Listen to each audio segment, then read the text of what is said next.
first game of the season for both teams. Tigers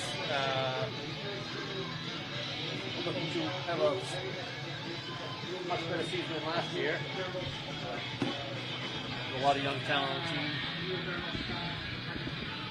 Our captains are number 10, Jake Grimaldi, and number 56, we just call him Oni.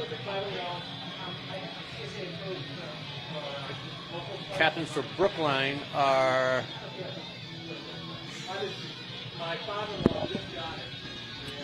looking through the program here. I don't see captains. I don't think they have their captains listed on the sheet. Their captains are not noted on their program of who the captains are, so we'll wait till the coin toss.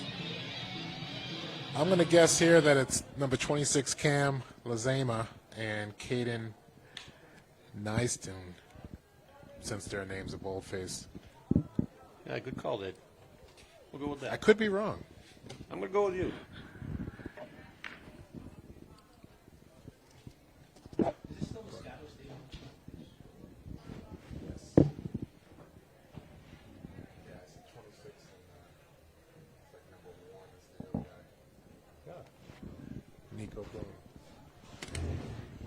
As the officials bring our captains to the center of the field for our coin toss. The Tigers will be led by, I guess, not a hefty senior class, but Jake Grimaldi and Oni are pretty much the only two returning juniors that started last year, if I'm not mistaken. Only started on both sides of the ball. Jake is our quarterback.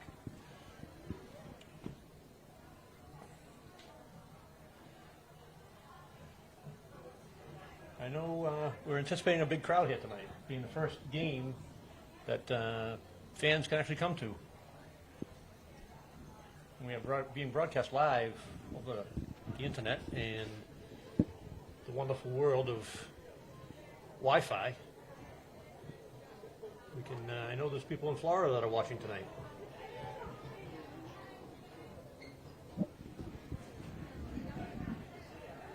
OA has won the toss.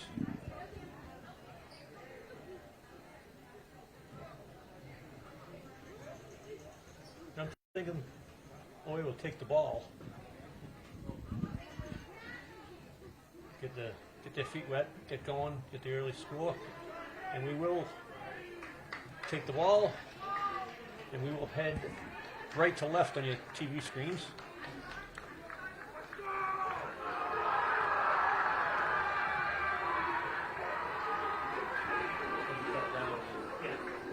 We will be playing the national anthem.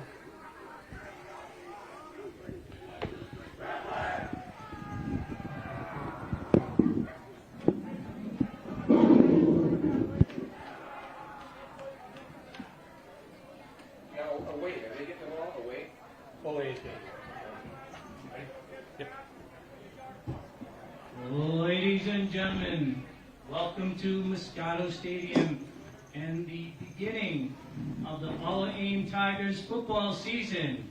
Please, everyone stand, remove your caps, face the flag for the national anthem.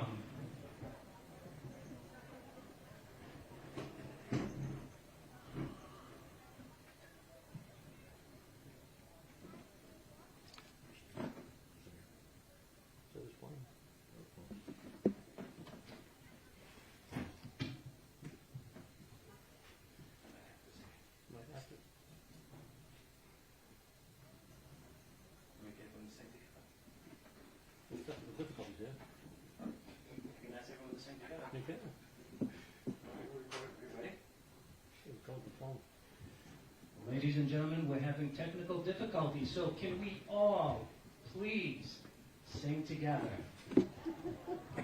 Oh, say, can you see by the dawn's early light what so proudly we hailed at the twilight's last gleaming, whose broad stripes and bright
Little did you know.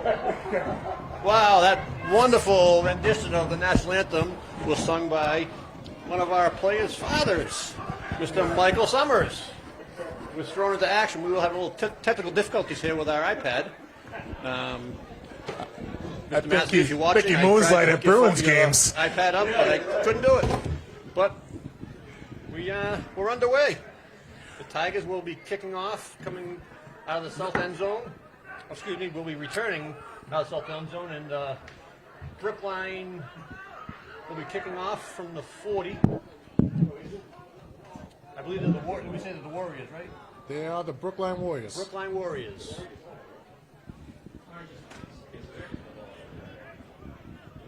On to kick for Brookline is number 3, Matthew Richardson. Back deep for the Tigers is number 3, Colin Williamson. And Robert Jenkins. Robert Jenkins, number 25. If we mispronounce any names, we will apologize ahead of time. We are underway here at Moscato Stadium. Welcome down at the That is 5-yard Jack line. Morley, Oh, that's Jack Morley. number 25. Returns out to the 28-yard line. The Tigers take over, 1st and 10. Returned by number 25, Jack Moley. It's a great start for the Tigers. Yeah, they coming off a short season, I guess, with the COVID year, but I know a lot of guys put a lot of hard work in, and hopefully we can start off on the right note here. Well, they won their last game against Sharon of the season last year, and it's a quick turnaround since the season was moved to the spring. Yep.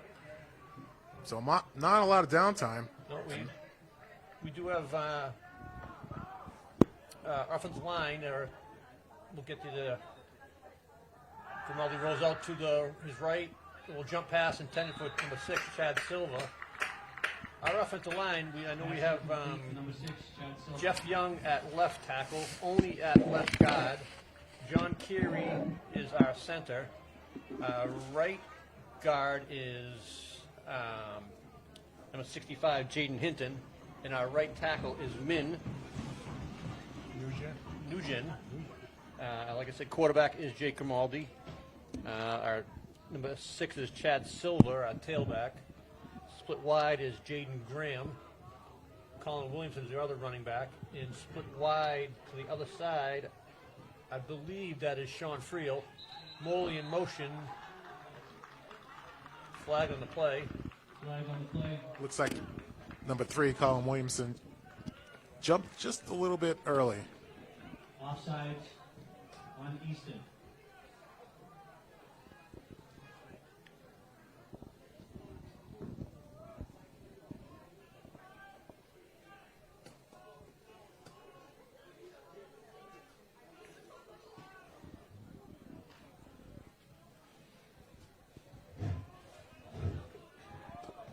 Graham split wide to the left. Williamson in the left slot. Friel split wide right. Handoff is to Williamson. Off the right side, he breaks it out. Looks like to be a first down. Let's see where the referee marks it. Number 3, Colin Williamson. Looks like he's going to be just short. It'll be 3rd and less than 1. Tackled by Mateo Cassandro. That was a great pickup. He made up for the 5 yards that he cost his team on the previous play.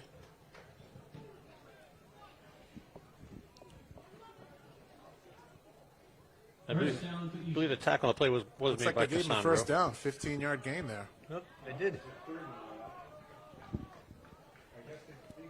Yeah, they missed a.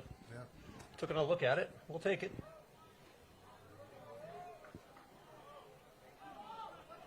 Always going a little more spread offense this year than they had last year.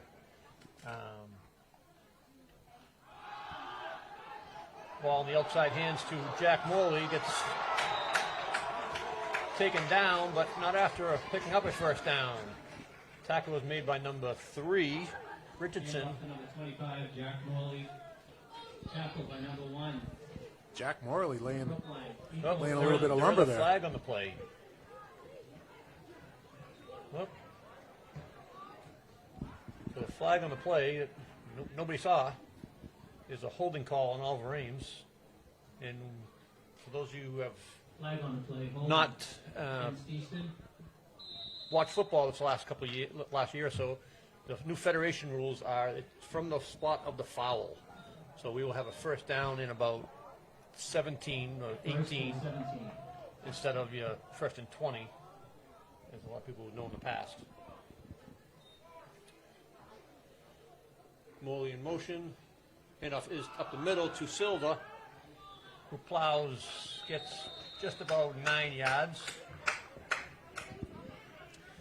That'll bring up, give him 8 yards. It'll bring up a third in, excuse me, be a 2nd and 10 now? 2nd and 9. 2nd and 9, okay. Surprised it took this long to get Chad the ball. Carried by number 6. I think we want to try to get a couple guys involved early. Chad is our workhorse, there's no doubt about that. We also don't want to overwork Chad, as he is probably our best defender. The pass is complete to Williamson out of the backfield. Good for a gain of about 22 yards. Pass from Grimaldi. Colin Williamson with the catch and run. That puts Oliver Ames at the 41-yard line of Brookline. Cam. That looked like a classic 7-on-7 back out of the backfield play there. Yep. They worked very hard all summer on that.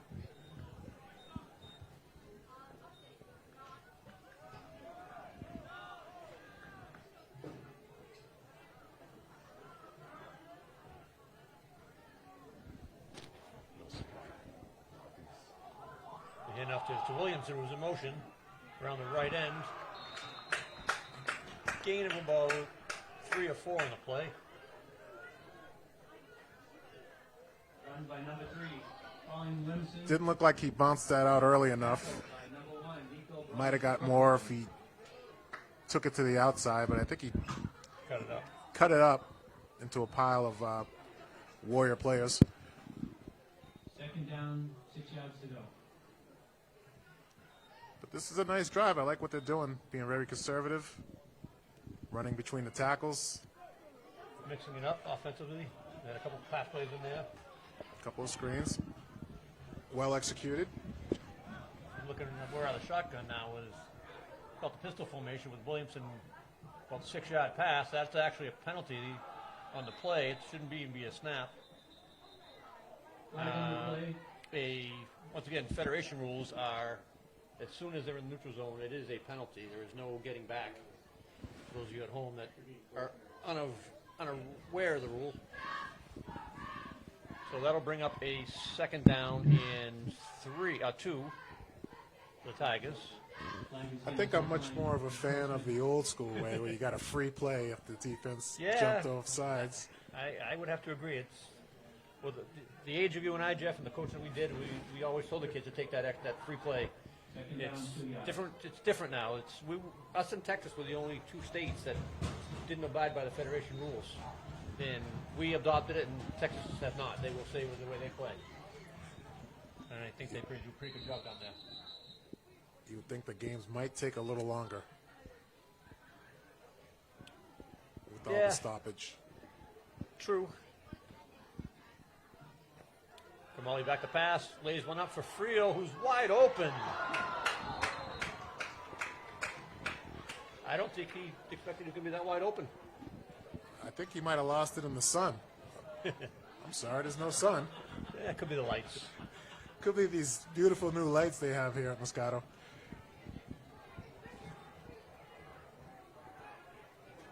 Pass from number 10, Dick Grimaldi to 81, Sean Friel, incomplete. Brings up 3rd down. Well, Jeff, you and I, we get to enjoy what we started with a lot of these kids, from Pee Wee football and Pop Warner football, and it's Yeah, nice to see what we developed out there. I got a lot of old pictures. Yeah, we do. I'm only Handoff going is to take Silver credit up the middle, on the good plays, though.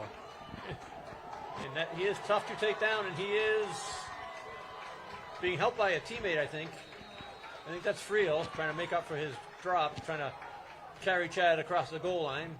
That's a gain of Carried by number spot the 6. ball. It's going to be a gain of 30, 28 yards maybe. Tigers will have first down and goal from the 6-yard line, it looks like. First down and goal for Easton Tigers. Yeah, I don't want to take all the credit. We'll take the good credit. We'll give the bad credit elsewhere. We have to get back to your statement. Grimaldi in the center.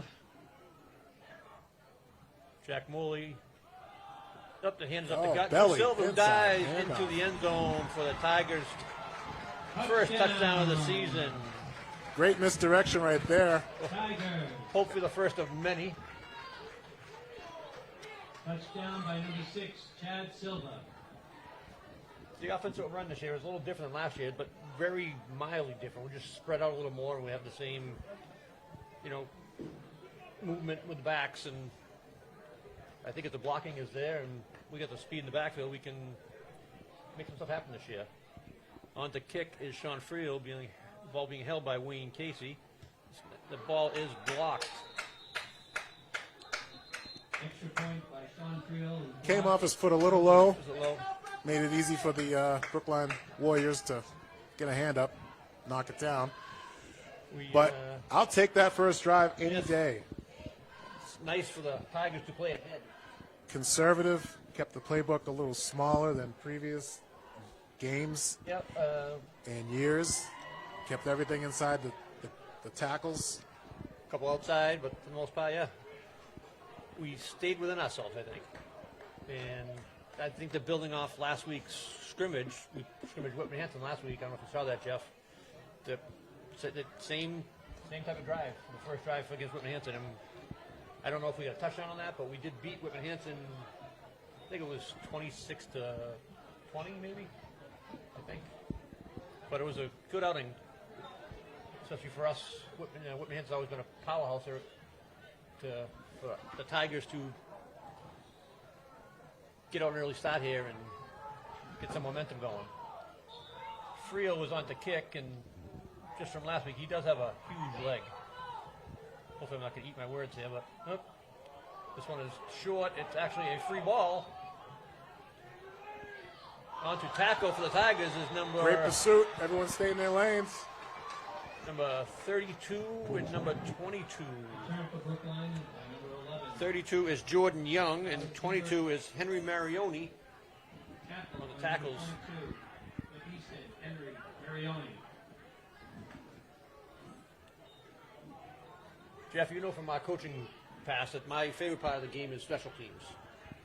I think it's the most important third of the game because it determines where you start. If you got a good return team, good coverage team.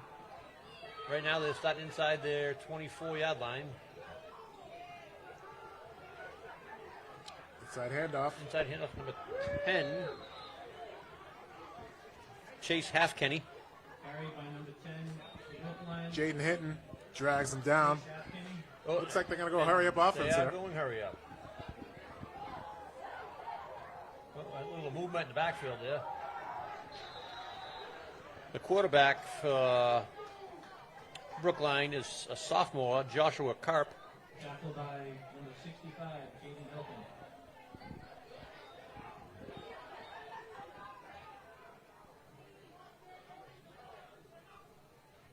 Oh, that's going to be a penalty on the Tigers. That'll be a free. That'll be a free first down for Brookline. Encroachment on Easton. First down for Again. Brookline. My displeasure with this rule slows the game down. Brookline's got twins to the left, two running backs to the left, the quarterback on a rollout to his left, and he is sacked by, I think that was Jaden Hinton. Jaden Hinton. No, Run by number 4, 63. Joshua That would Clark be for Brookline. 63, I thought it was 65. Was it Luis Fernandez. Jaden Hinton. No, it was Lewis. Lewis is starting defense tackle. Nice. It was Lewis, right? Yes. Lewis with the great pursuit on that play. A fake dive. Oh, and the Great pass is play. broken up by number 2, Robert Jenkins. Number 26 was on the coverage. Nick Farini. Economic drink water broken up.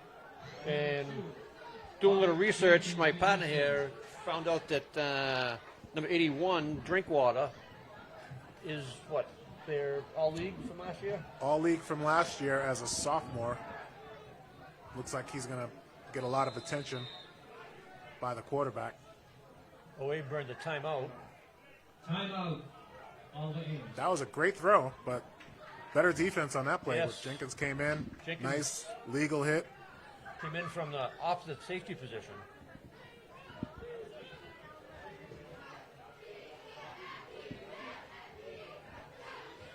Coach DeWitt was not happy about something. Someone out of position, not out there, because he called a timeout and he turned and looked at his bench and was yelling at somebody. Well, this is a key. This is the first big possession, big play of the first half. 3rd and long. You don't want to give up anything on a dumb play. I think it's a smart timeout. I agree. Make sure you got the right personnel in there.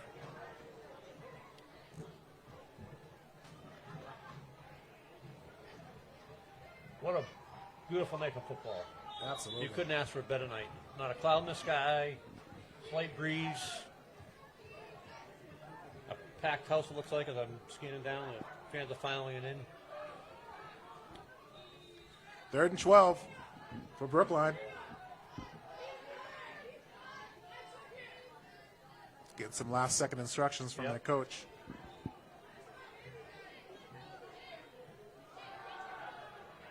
The ball is up and is thrown deep, and pass is Intercepted. broken up. No, Oh. broken up.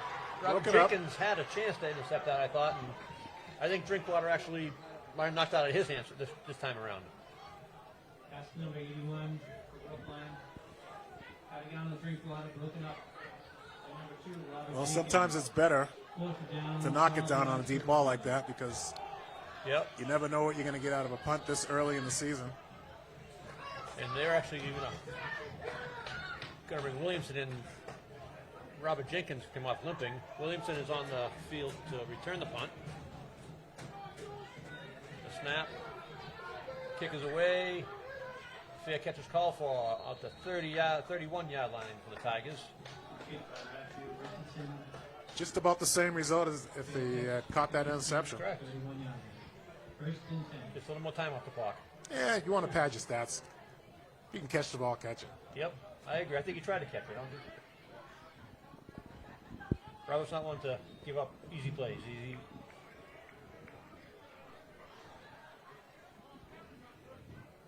Bronson Burnham checks in for the first time. Byrne will run up in the wide left, giving Jaden Graham a breather, who plays both ways. Grimaldi in the shotgun, Moldy in motion. The handoff is to Williamson around the right side. Again, out of 5 or 6 there, Jeff? About 6. Offensive line's doing a great job pushing that line back. Every run seems like they're pushing the pile and they're getting 5 or 6 yards on every carry. 6 yards. We do have a pretty stout offensive line here. We got Chris Young at right tackle, converted tight end. He's 6'3", 215. We got our left guard at Oni is 6 feet, only 180, but he's a powerful. John Carey, our center, 6'2", 250. And we'll get to the rest after this. Grimaldi in the shotgun. Like by Silva, up, broken play, looked like. Grimaldi takes off. Gains a couple. Hey, Grimaldi turned the other way. Run by number 10, Jake Grimaldi. Our left guard is Jaden Hinton. He's 6'3", 278. 62, Jackson. And our right tackle is Min Win at 6'3", 245. Then you throw a running back who's 6 feet, 225. That can move. That is fastest guy, one of the fastest on the team. 3rd down. We have Grimaldi in a pistol formation with Silver in the left of him. And the toss is to Williamson, the outside. Oh, they're going to call Morley on a block in the back, which I don't agree with. I was actually watching him. It was a continuous block, and from my understanding, if it's a continuous block and the guy turns his back, you can continue to block him. But it's all what the official sees, I guess. Yeah, that's a tough one for receivers. It's not their forte to start blocking, and then they're thrown in there as a lead blocker sometimes. Especially those sweeps.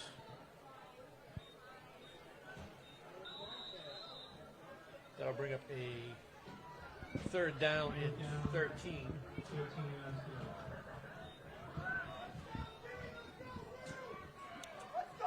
Well, we'll see if they open it up now. They've been pretty conservative. Brookline trying to get aligned here on defense. Grimaldi is actually he underhanded to Silva as he was being sacked. I don't think the smartest play as being going down, but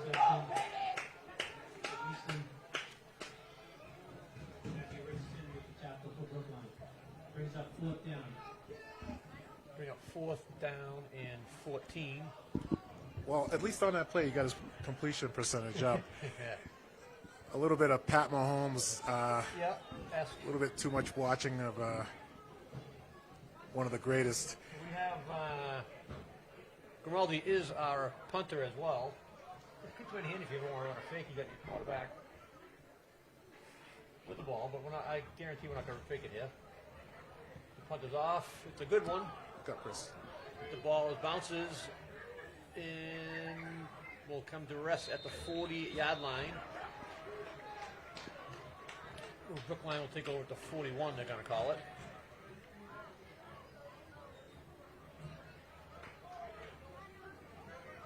About a 30-yard punt with no return, and sometimes without the return, it's kind of what you like to see. First down, Brookline. We have a new safety in the game, Wayne Casey taking the place of Robert Jenkins.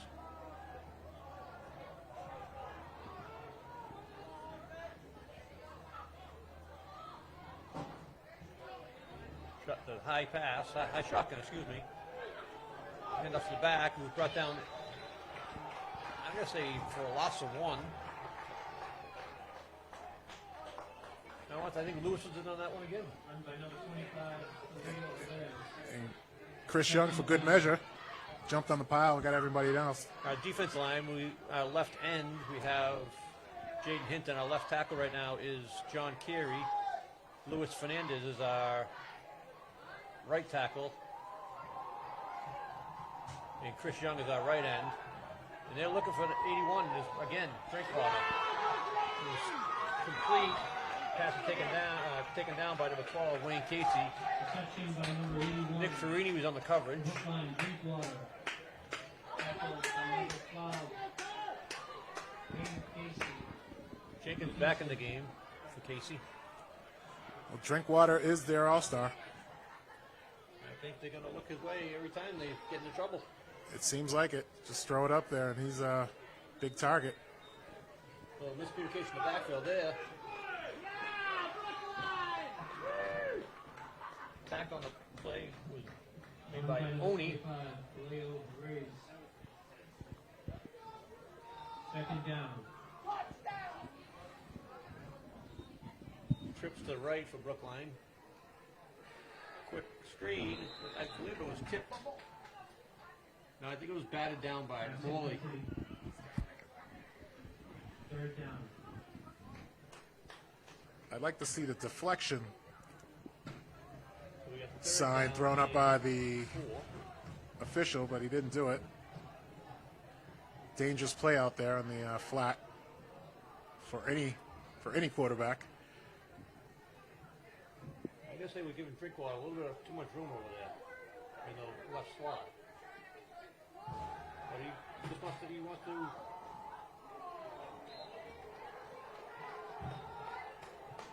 Looks like a miscommunication in the secondary. Incomplete. I thinking he was throwing it to Drinkwater, who broke his route off over the middle, and If he had continued up the seam, he would have been the intended target. It'll be fourth down in a long four for Brookline. And they're going to take a timeout. I think that helps OA because they were having a little bit of trouble with this hurry-up offense. Yeah. If you're not conditioned for it, it can do a number on you.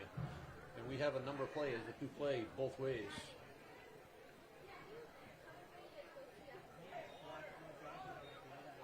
I'd like to take this time to announce that we are having our first annual, well, actually, not our first. We had a bagel tournament a couple years ago, but our bagel tournament this Sunday for all of you listening at home and don't want to come out and join at Keats Field at noontime on Sunday. Bring a partner, come down and support the program. We have a lot of nice items donated, one being a Julian Edelman signed jersey, authentic jersey with a certificate of authenticity. You gonna make it down, Jeff? I plan on winning. I hear your wife and my wife are going to be partners. Is that the truth? That's the truth. So look out for them. I think my wife is in the backyard practicing this afternoon. So she might have something up her sleeve. I can't say much. My wife will tell you that she's not very good. She doesn't play a lot.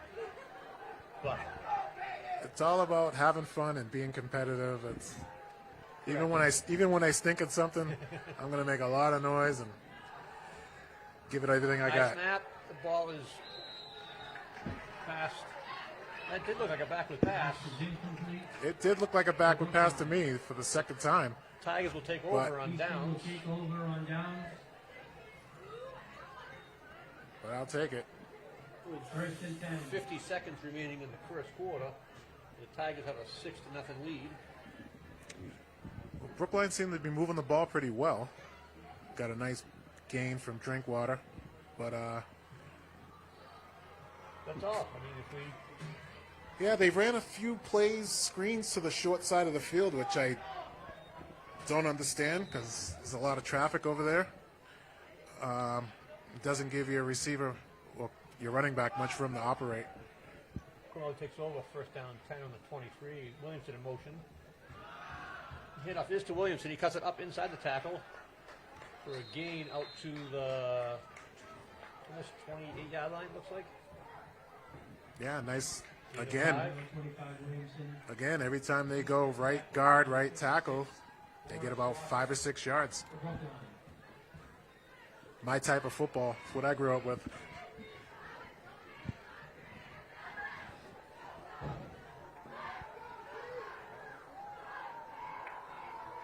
Coach DeWitt is in his third year here at All Brands, trying to build a program.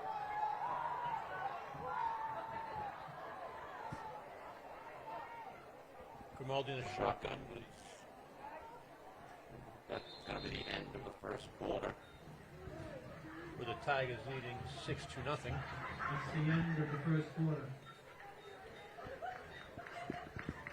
Jeff, unfortunately, we don't get TV time out there. There's no commercials, we just got to keep rolling. But I would like to thank a number of our sponsors. I'm not sure if I can name them, but we have a number of people who have donated to our program this year, monetary and sponsorships and gifts that we will auction off and raffle off at our tournament. I want to give a thank you out to the Achillian family, who made a nice generous donation in the name of their father, Jim, who was a big supporter of the Tigers program. I want to thank Tommy and Dan for that.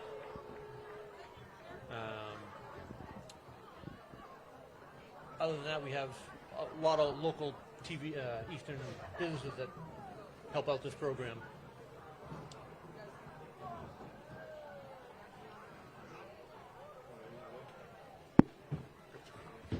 Good crowd? I see Jeff looking out the window. We got a good crowd out there. And another tradition that's started here, I don't know, maybe a few years back, started by the kids. I'm not sure who or what year it started.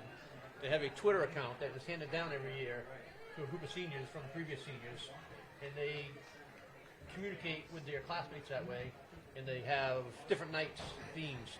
Like tonight is the red, white, and blue theme in honor of 9/11 tomorrow.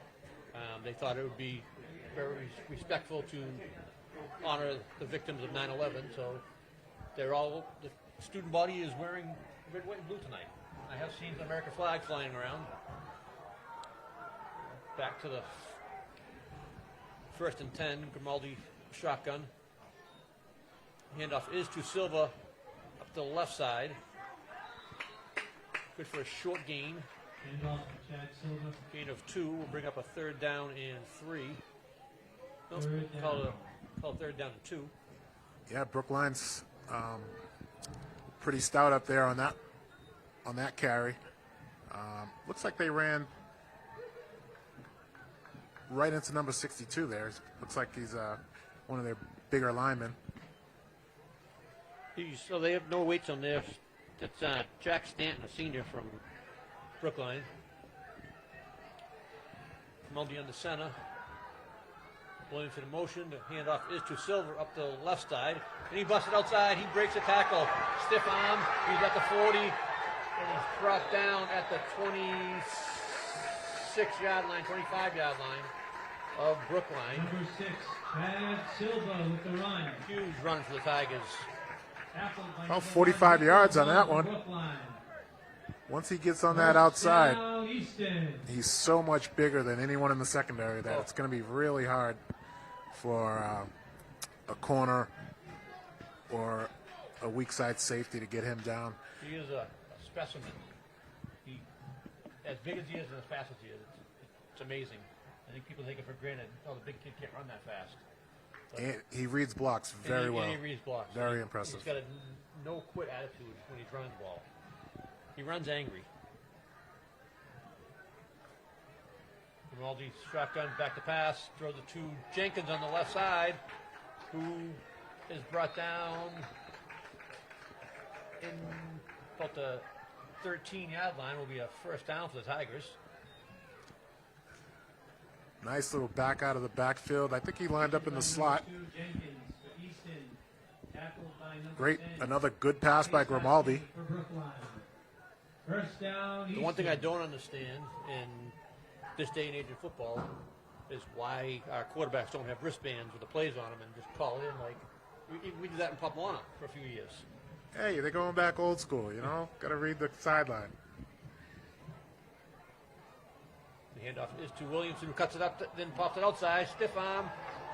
He into the end zone with a great block by number 81. That is Sean Friel, the wide receiver on the right side. Matthew Richardson.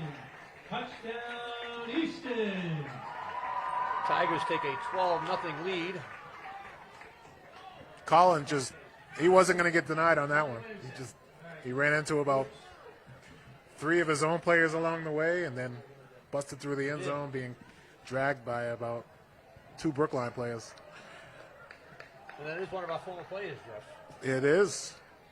He's definitely a talented running back. And we're going to keep the offense on the field and go for 2 here. Being up 12-0.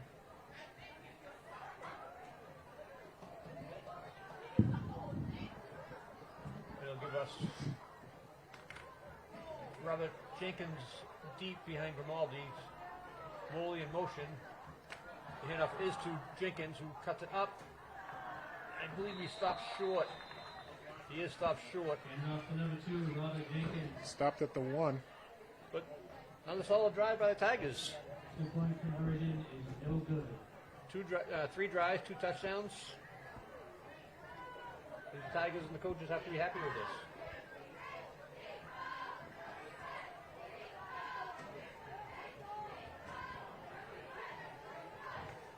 On to kick for the Tigers is Sean Friel. I'm going to go on and say he gets this one pretty good because he's got the win with him this time. He was kicking into the win last time.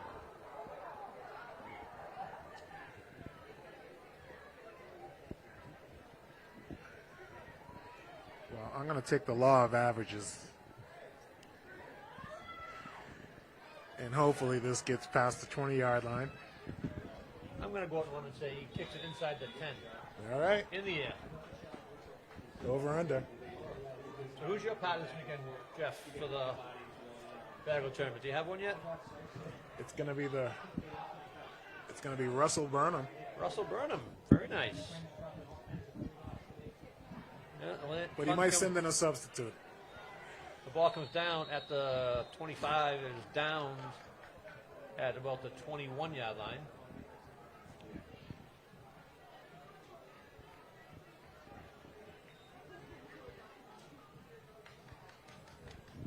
Well, I think you owe me on that one. I think do I owe won you that bet. one. I do. Little squib kick. A lot of times in high school, when I was playing, the coach didn't want you to kick it to the end zone because you usually have the fastest kid on the team receiving it, and they didn't want any part of that on their their special teams. Yeah. Brookline in the shotgun. I'm thinking they're looking for drink water. Heavy rush by the Tigers front four. Lewis was in the backfield. Fernandez. Quarterback went into the slide. Not used to seeing that Gain of 2 on the play. at the high school level. Usually those guys want to get as much as they can. Well, he is a smaller stature guy, and if you're running at Chad Silva, I might take a slide myself. Good point. Drops back to pass. The pass is complete to number 2, O'Neal. O'Neal. Good for a first down for Brookline. I thought it was pretty well covered on that play. Yeah, the quarterback did a great job. Hit him right in stride on the break out of his pattern. Jenkins jumped in front of it. It was like a 15-yard little seam route. High snap, handoff up the middle. Tackle. Fernandez again in there on tackle, as well as 66.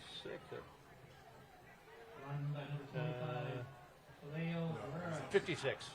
56. That was Oni.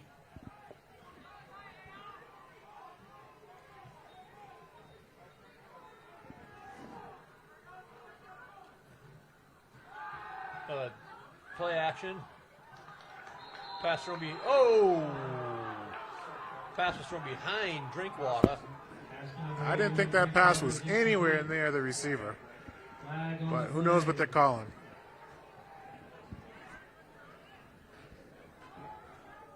We do not have an instant replay in the Federation rules. But I believe it's a 15-yard penalty on that. It's not a spot foul like the NFL. Might be a holding. It will be a first down and 10 for Brookline at the all-range 39. They're going to jump right back into hurry-up offense here. They do have to wait till the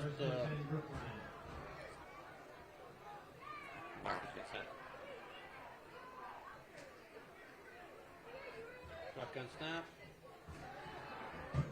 Pass is thrown deep again. Chris Young on the pressure. That was Oni. Was it Oni? Yes.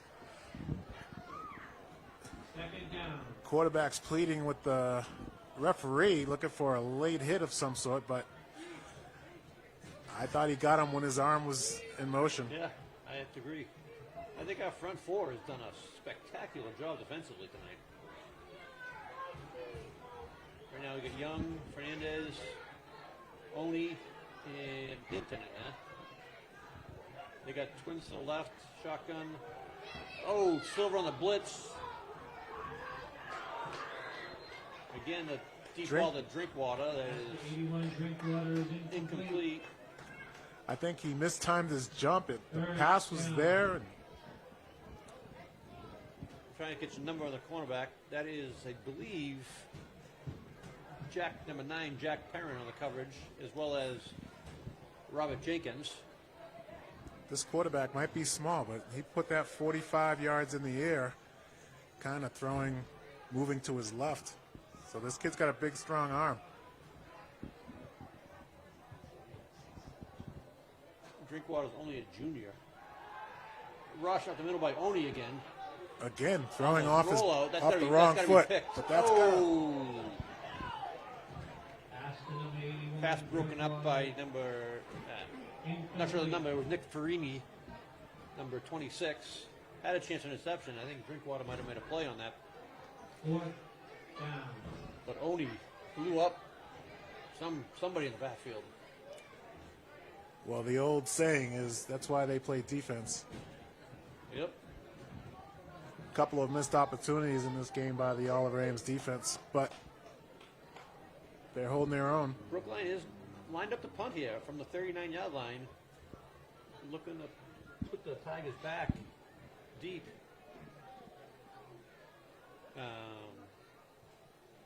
Snap back. Punt off the side of his foot. Out of bounds. Oh, they're going to walk it up. The officials look at each other. One takes the angle, one takes the sideline, and they figure out where it went out of bounds, and it went out at the 20-yard line. You see that in the NFL a lot. Just as good as a touchback. Yep. So they had a chance to pin Oliver Ames deep in their own. So essentially it was a 19-yard punt. 1st and 10 at the 20-yard line. See if Oliver Ames can put together another drive. There's 7:54 left in the second quarter. Plenty of time. We got to.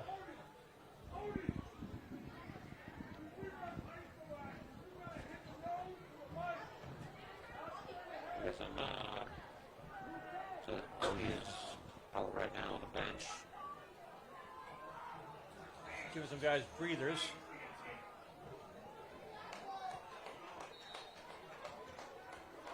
Carried by number 3, Williamson. Gain of 4 on the play. Colin Williamson. Gain of 4 on the play. Second down and 6. Looked like he was going to stop in the backfield on that one, but It did. made a couple of moves. Nice cut.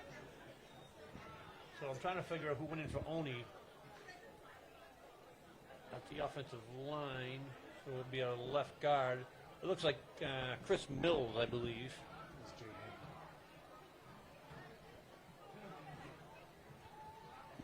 In motion. Silver on the carry. Carried by number 6, Chad Silva. When you get this many options, it's 1st down, tough. Easton.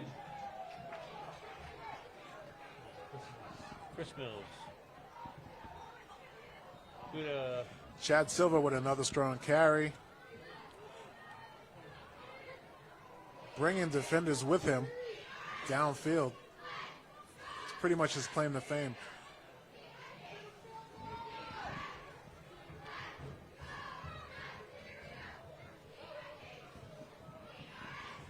You look at the size of a couple of these Brookline secondary players. So and we it's got, a pretty daunting task to have to bring down Chad. yes, we got Bronson Burnham in the split wide left, Casey in the left slot, Grimaldi shotgun, and we'll take the free 5. Flag on the play. Looks like Casey's in for Morley. Give Morley a breather. He does play Offside. both ways. Defense. Best thing we can do is get as many kids out there as we can and keep fresh legs. 1st down and 5 for Easton.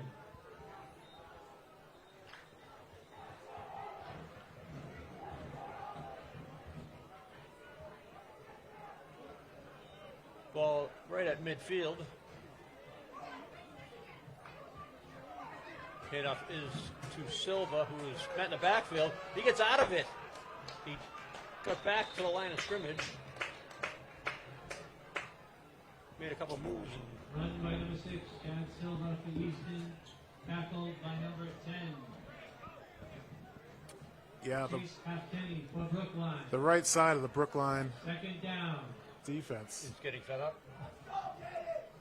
They made a good little push there. And we got Oni back in for Mills. They were right in that backfield.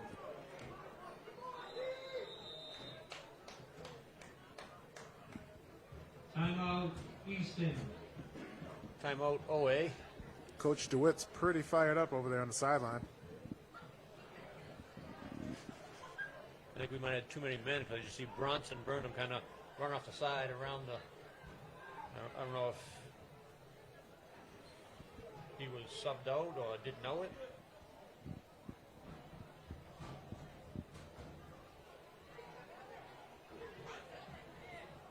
They'll figure it out.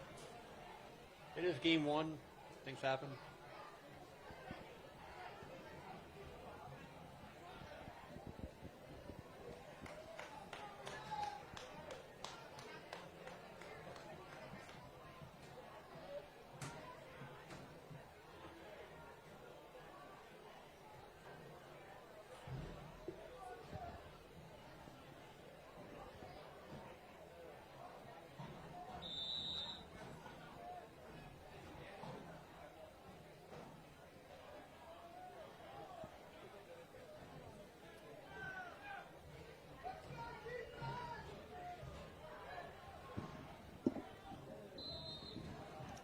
Back in action here. Grimaldi on the center, second down and 5. Grimaldi rolled out to his right, throws on the run behind Williamson, makes a great athletic play to turn around and catch the ball. Ryan Williamson. First down, Houston. Yeah, that was great concentration by Colin. Pass was a good yard behind him. Caught it with the defender coming in hard to make the tackle. Still kept the ball. Got the And first pick up down. the first down, gained about 10 yards. Actually gained him 13 yards on the play.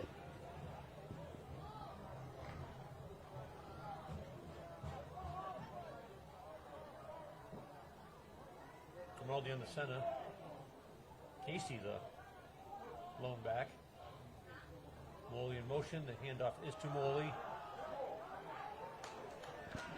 Up to the left side, a gain of 3 on the play. Run by number 25, Jack Morley. The Houston tackled by number Call a gain of 2. 50, Second down Sean gain. Ebanks. For Brookline. Like to see Jack hit that play, running a little faster. Caught it kind of flat-footed, and they could never get any separation.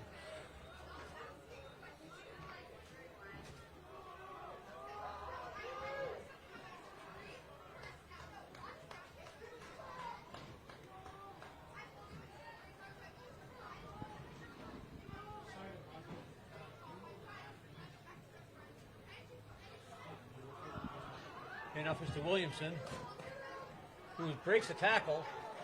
An arm tackle by Drinkwater. Williamson is out to Number 3, Colin Williamson.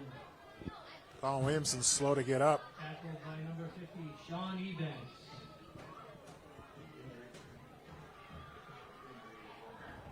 Injury on the field.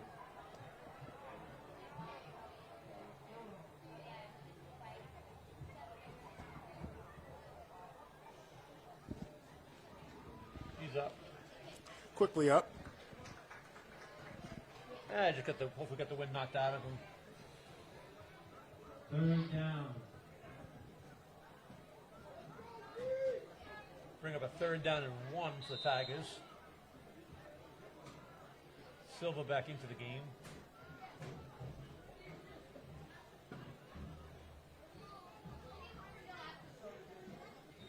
I'm going to say if Molly was on the center here, you might see a quarterback sneak.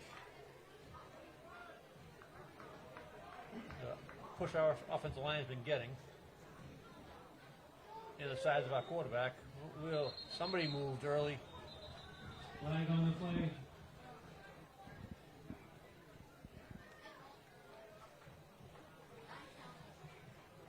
Procedure on the Tigers.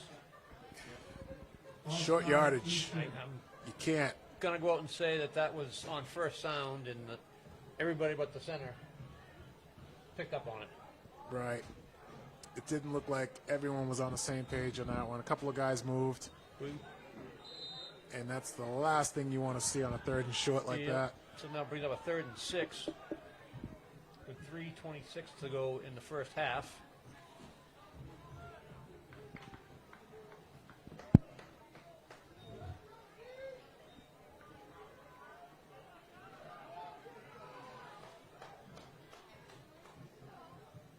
Casey in motion. Handoff is to Silver up the middle. breaks a tackle, and another one. He's still on his feet. He's still breaking tackles. He is out of bounds at the 1 yard line. He must have broken at least 5 tackles in that play.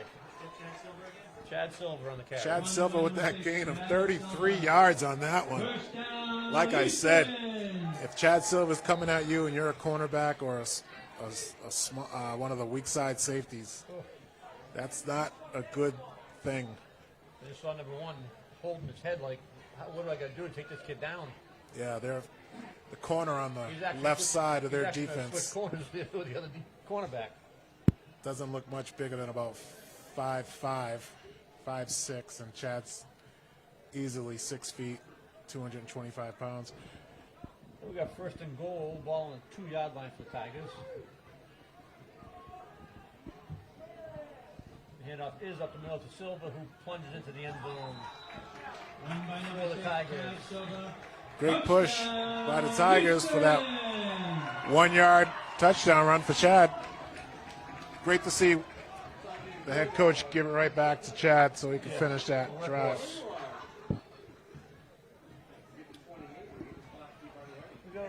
We're going for 1 here. 3-0 on the kick, Casey on the hold.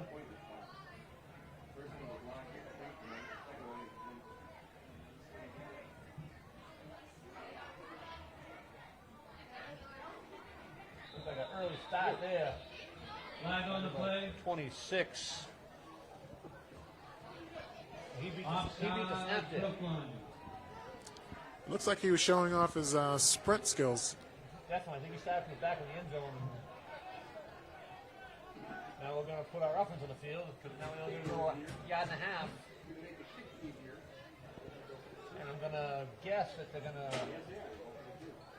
I see still heading back out there.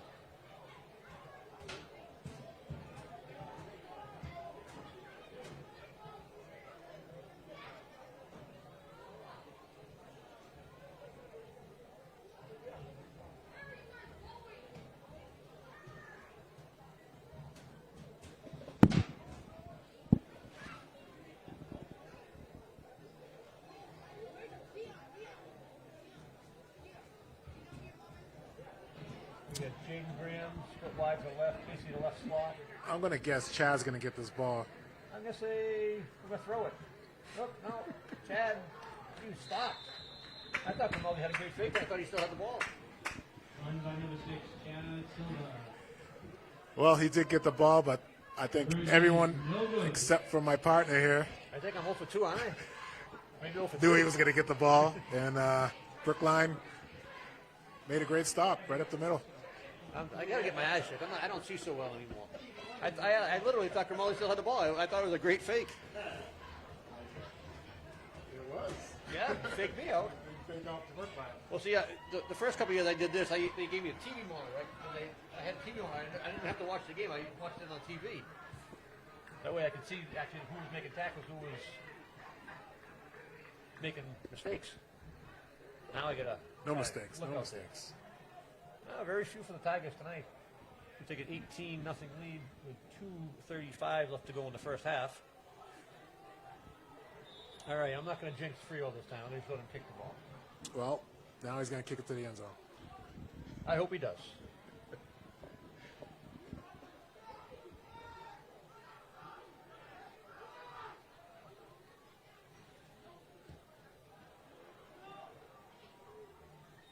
Comes to rest at the 8-yard line.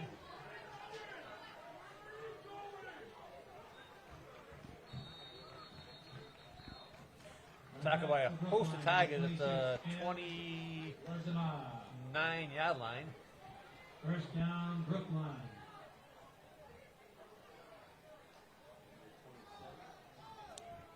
That's a perfect example of sometimes you want a little pooch kick because that guy caught that ball going backwards about the 5-yard line and still managed to get up close to the 30. Outkicked his coverage. Well, you're kicking it off to a guy that's Got plenty of room to run. small and shifty.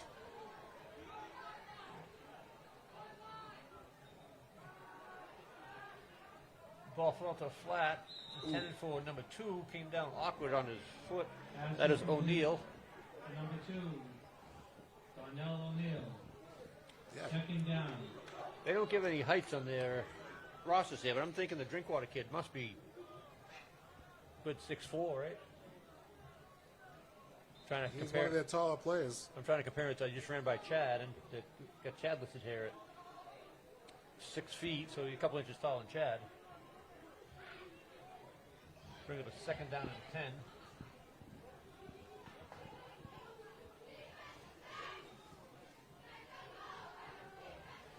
Good pressure. Ball is thrown deep and incomplete. Perrin and Jenkins on the coverage. Pass to number 2, Darnell O'Neal is incomplete. 2 pass plays in a row to O'Neal, number 2. He came down a little awkwardly on first down, but he doesn't seem to be favoring it at all. Well, an incomplete pass here. That stops the clock at 2:19 again.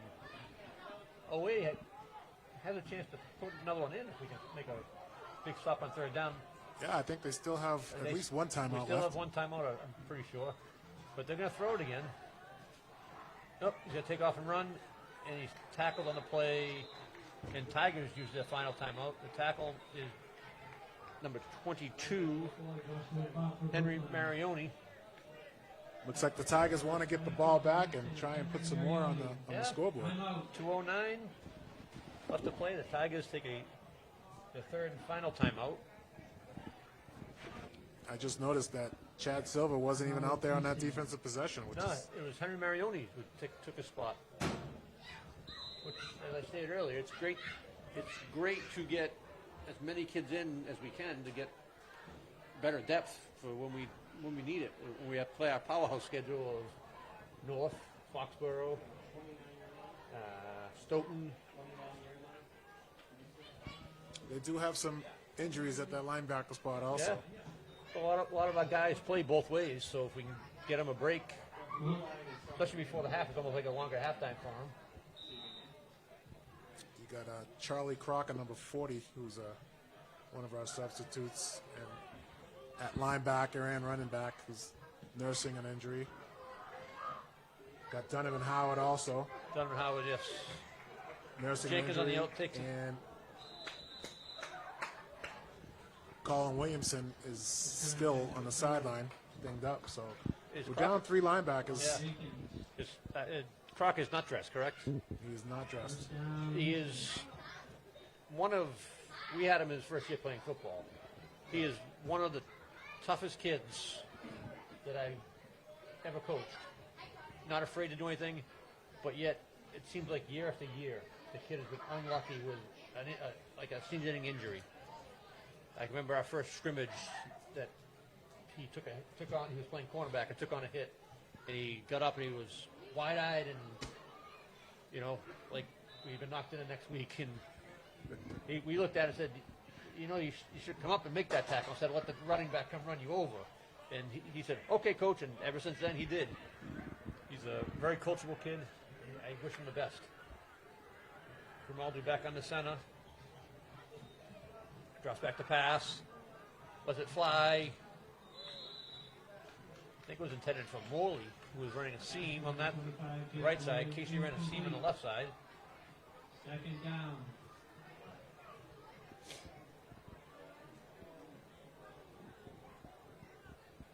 We got Jenkins and Graham back in the game for the Tigers.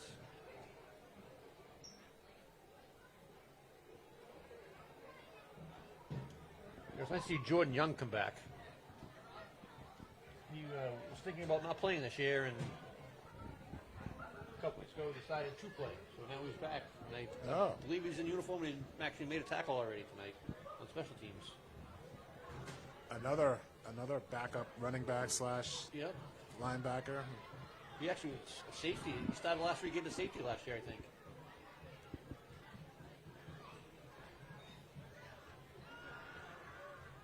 Oh, go the other way.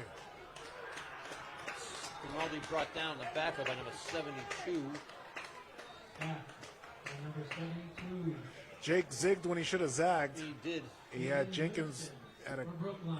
had his potential tackler lined up to go outside, and Grimaldi also went outside.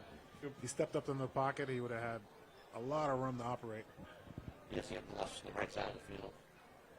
That gave him good pass blocking. And Now Brookline calls a timeout and thinking they may be able to get the ball back themselves. with a minute 26 left. They could have had about a minute 40 almost. They let it tick down for a while before they decided to call. I think that's their first time out. So if they get third down and 22 or more, 24 it looks like.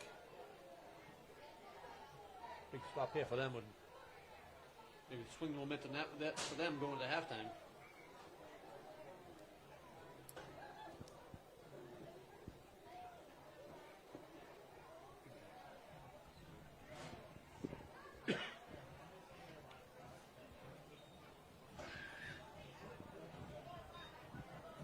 I'm thinking of hand off to Silver here, get the clock moving, and maybe we can bust one. He's been known to do that. We'll see what happens. Hand off is to Silver, and he is wrapped up. By number 62 Tackled by number 62. for a short gain. Fourth down. It seemed like the last couple of plays that the defensive line of Brookline has said, we've had enough.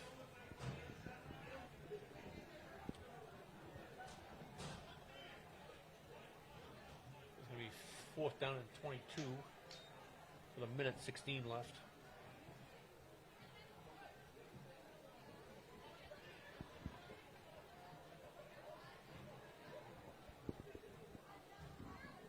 Yeah, Brookline with a strong. The quarterback has a strong arm, and they have a great wide receiver. So, you know, giving them a short field, Yep. anything can happen here to end this half. Did you catch any of the game last night, Jeff? I got as far as I could. My eyes would let me go. I fell asleep with about 2 minutes left to go in the game. I think they called the 2-minute warning. I rolled over and I was out. And when I fell asleep, Tampa Bay was winning, and then apparently there was 6 points scored afterwards. And Tom Terrific, I guess, did it again. Yeah, well, I've come to the realization that he's not coming back to play for us. So I hope wish Mac Jones the best. Well, you never want to be the one after the legend, which he's not, because we actually had Cam for the year, so he's the one after Cam. Well, we knew Cam was just a speed bump.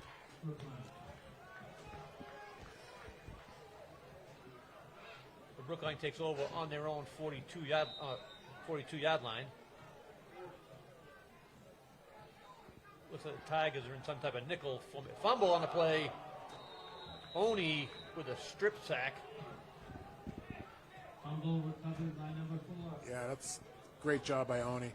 Man, he's quick. Sometimes when you can't get there and make the tackle, you just gotta swing an arm and good things happen. Yep. I know this summer during 7-on-7, they tried. He was playing a little linebacker, a little running back, but man, is he a force where he's playing at D end and offensive line. You don't have to be the biggest kid to play offensive line. You're just going to be the quickest to beat your guy to the spot and have a little attitude, I guess.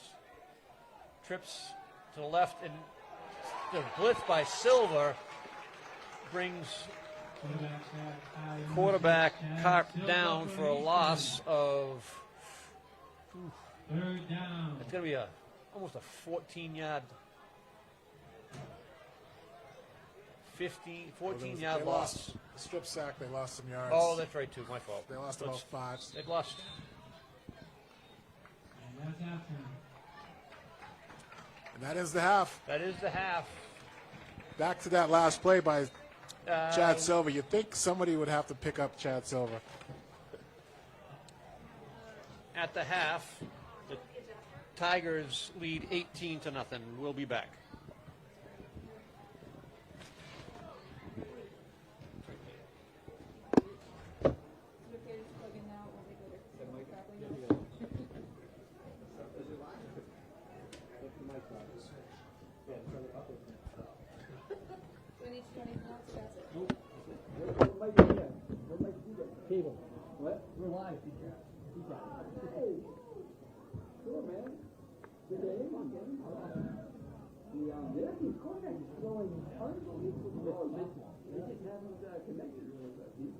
He's throwing unbelievable, like 40 yards right at the back. Right. But I said, well, he just put that 45 yards in the air right into the ground. And then next time he only run, do about 25. Yeah. Yeah, we got the 7th grade boys here somewhere running around like this. But we had a little pop tonight at the Knights of Columbus. There you go. For first home game Sunday. Oh, yeah? Nice. Yeah. Yeah. Yeah. You on the staff? No. No? Every once in a while, I gotta let my son have some breathing room. So I try to, back off. You got one playing too? He's still fine. He does that legacy soccer. So. He wants to play tackle. He's 4th grade, so maybe next year. Has he been playing tackle? He's been playing tackle all the time. He played 3rd, 4th, did not play 5th, 6th, and now it's tackle. How big is he? He's only short, but he's big and strong, but he's short. So you just gotta, use his strength. They got a stack team, so they got some really good players. They got him playing defense. Fine. I said, own it, man. Not everybody can touch the ball, but we need everybody to play.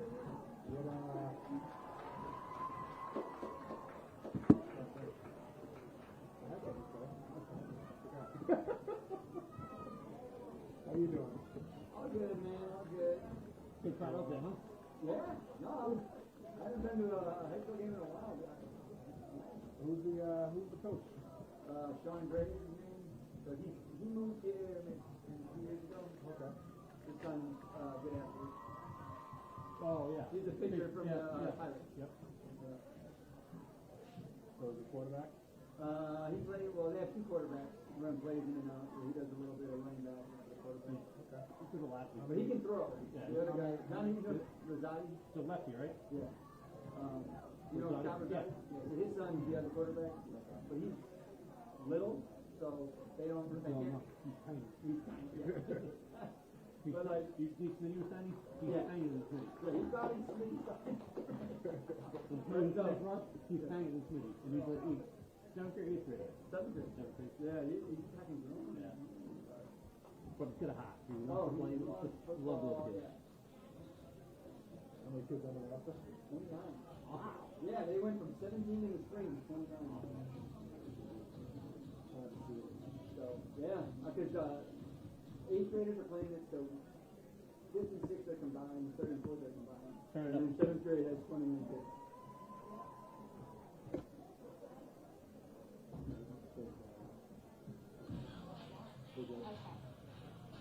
Yeah, we were, we just seemed like we got bombarded during the whole country. Remember news every freaking day? ESPN and Wall Street, how will the numbers sound like? But like the whole program. So 8th grade is playing Stoke, and then 6th and 5th are combined, and then 3rd and 4th are combined. So but I think the younger kids, it takes time, I think like, We got flags. I've been toying and talking to people and trying to get temperature. And so the program from high schools I do, so I don't think terrible. We have spurts, like a good group and nothing, a good group and nothing. Like we had, our kids had 35 freshmen when they said it's supposed to be great.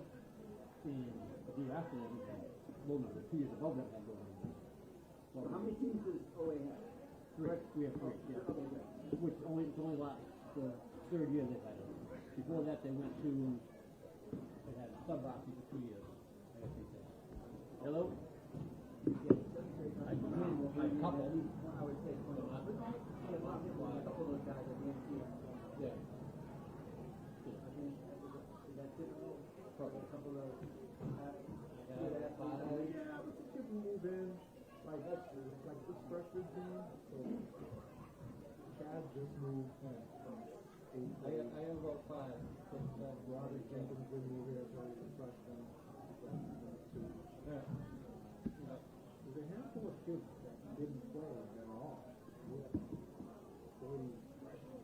We were struggling to get 27 players. So next year you'll have a very few coming in. Yeah, and that's, And then the year after that, But that's the problem though. If we don't have enough freshmen next year, then we have to go to sub-varsity team, which is sophomore and freshman combined. And that means those freshmen won't play unless they're protected. But then the following year, you can have another freshman team, you can do it But year by year. but then those sophomores that would be the head of the Didn't play for a year, are Right. going to go to JV and they're not going to play again. That's happened to the graduating class last year and this graduating class this year. They both had sub-varsity teams. How is the freshman class now? You said there's a lot of them? There's 22, I think. Which would make you good, because there's only like 7 or 8 Yeah. that's coming in, maybe 3 of them play. And Yeah. you never know. It'll be tough, but Yeah. so the idea I had was getting Mark Luke together with Rosati, Bill Matthews, and Ed, and just say, listen, what can we do to make it a better program? And I've talked to a couple other people, and what their towns have taken with is going strictly flag, 2nd grade through 6th grade, where in 7th and 8th grade only offer tackle. Build Build the skills get and them ready. because at flag you have more flexibility of letting everybody play quarterback, letting everybody run routes. When you're coaching a tackle team, you can't have 7, 8 guys try to play quarterback, right? It's not feasible. Right. There's too much That's going the on. hardest part in the beginning is you can deter a lot of kids because But you have to put them in a line, or you have to put them in a not playing position. exactly. But at flag, the flag teaches them so much. They teach them how to catch the ball. They teach them how to run. The routes. They actually teach them how to tackle the tackle because a flag's on the hip. At tackle, you want these that's where your focal point is. You want to watch their hips. They're on their hips.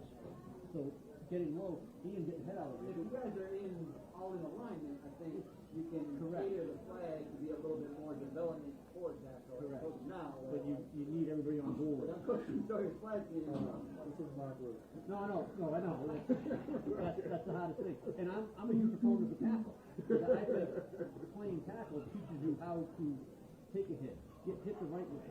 Yeah. If you come up as a freshman and you've never played before, well, your only introduction to sport is watching it on TV. Right. It's different from where we grew up. We grew up watching Lawrence Taylor, Well, we were allowed to play tackle. no, but jacked up. Like, you were just jacked up. You got more like all these shows, are NFL's greatest hits. Right. So they don't have those anymore for a reason. But they try to take it out of the game. But that's how a lot of people got into the game. Is watching my kids. You don't want. They try to take that out. You don't want continuing learning how to hit stuff like that. So I talked to Bill once about it, and he's kind of on board, but it'll be moving heaven and earth to get There Mookie. is a handful of kids that only want to play tackle when they're younger. They could probably hook up with another town. Yeah. I mean, it's not the best case scenario, but it's like you're trying to build a program. Yeah, I mean, and those pros that are like, hey, my son's good enough and shit like that. So it's like, well, we can connect you with Stoughton. Yeah, I mean, You're gonna get some kids that never played. yeah, you're always going to get that. Because You some have parents, peer pressure, and you're in high school now, you're not playing sport. it's always been in Easton, I don't know why, parents, I'll let my kid play freshman year. Well, you want to play soccer at, early age. You want to play basketball early. Why can't we play, because as football, you want to get them early, like every other sport. If you get them interested in that early, then maybe you get more later on. And actually, Jordan's not playing. My son is sitting in the back, so I don't know. He's right there on the black sweatshirt. I didn't think he was ready to have enough time back. So you guys on live, or is it something I gotta record and watch later? You can they'll replay it. All right, I'll check it out. So you guys, can you hear each other? because You we guys just- are like going back. and Yeah, forth? we talk. I've been doing it for like 4 or 5 years now, but the last couple of years I've done it by myself. It's awful by yourself. Because I just do it PA, like. yeah, he was doing the PA, he'd be chiming in like, yeah. So it's because last year we only have 3 people in the booth. Oh, gotcha. Clock, PA, and cable. All right. All right, Brett. Or the random weird guy taking pictures on it, not even. Then we have- I'm like, who the hell is this guy? Then when the rain came down, you hit that one? He kept saying Easton. Yeah, you got to tell him. He's in Easton. You gotta tell Oliver Ames or OA. Who? Oh, yeah, he's in Easton. Because Brady Summers used to play Pop Warner. That's his dad. And I think he did the games before Brady.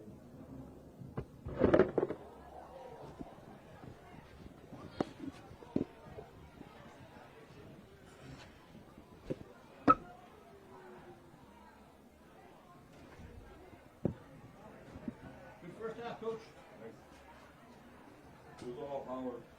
What's that? It was all Oh, Howard. Howard? You calling all those plays? Yep. The line looks great. Chad makes some plays. But he's got to get break through the first one. Much more conservative about passions, unless they just keep running the same few plays. Master them. Last year we were all over the place. All right. See you later. All right. Thanks for the warning.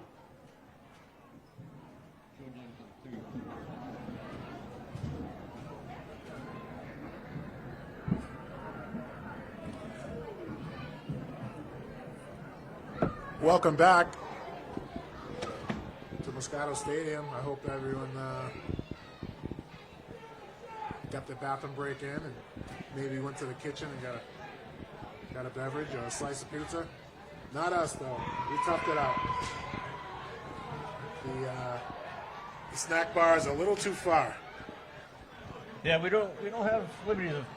We got a quick 10-minute break, and we got to walk all the way there and wait in line. That's Nobody even offered to bring us no, anything. no one Very did. My disappointed. wife did call to let me know how the snack bar was doing, and No offers of. no offer to bring anything my way.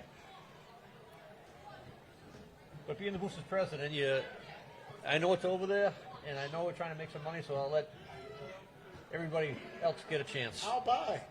You're buying it? Somebody else flies. Maybe we'll make a phone call. I'm a growing boy. Where's Evan? My son Evan. Where is he?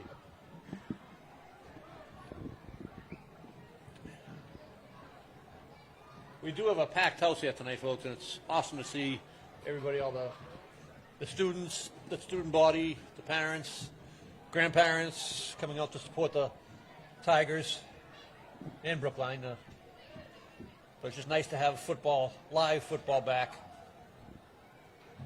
I wouldn't say if Easton wins, I have to sing the national anthem now next time. It's over for us. Good luck.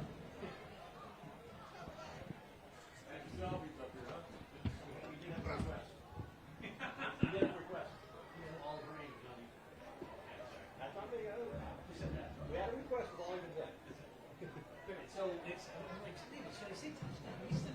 Maybe touchdown Tigers. So it's always touchdown Tigers we can call. We can call Olive Reams, OA. But not Easton. We do live in Easton. I'm talking with our PA announcer, Mike Summers here, who's saying a beautiful national anthem to start the game because we had some technical difficulties. And he walked out to get some raving reviews. Was told if we win, he's got to do every game.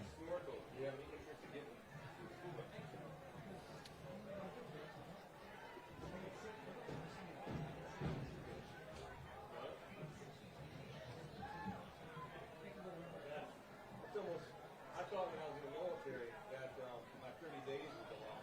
6 weeks is a lot.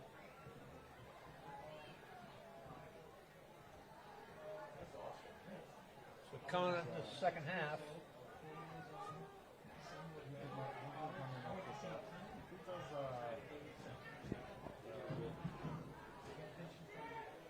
We can't do that on TV. What's that? We did Monday Night Football.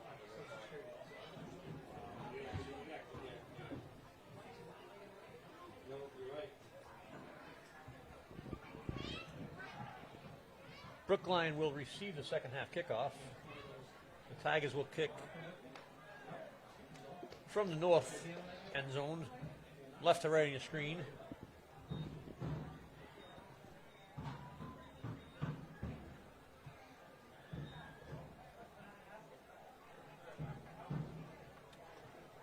Jerry Murphy's father. He heard it on the kid was watching it on cable. He's like, "What the hell's that singing?"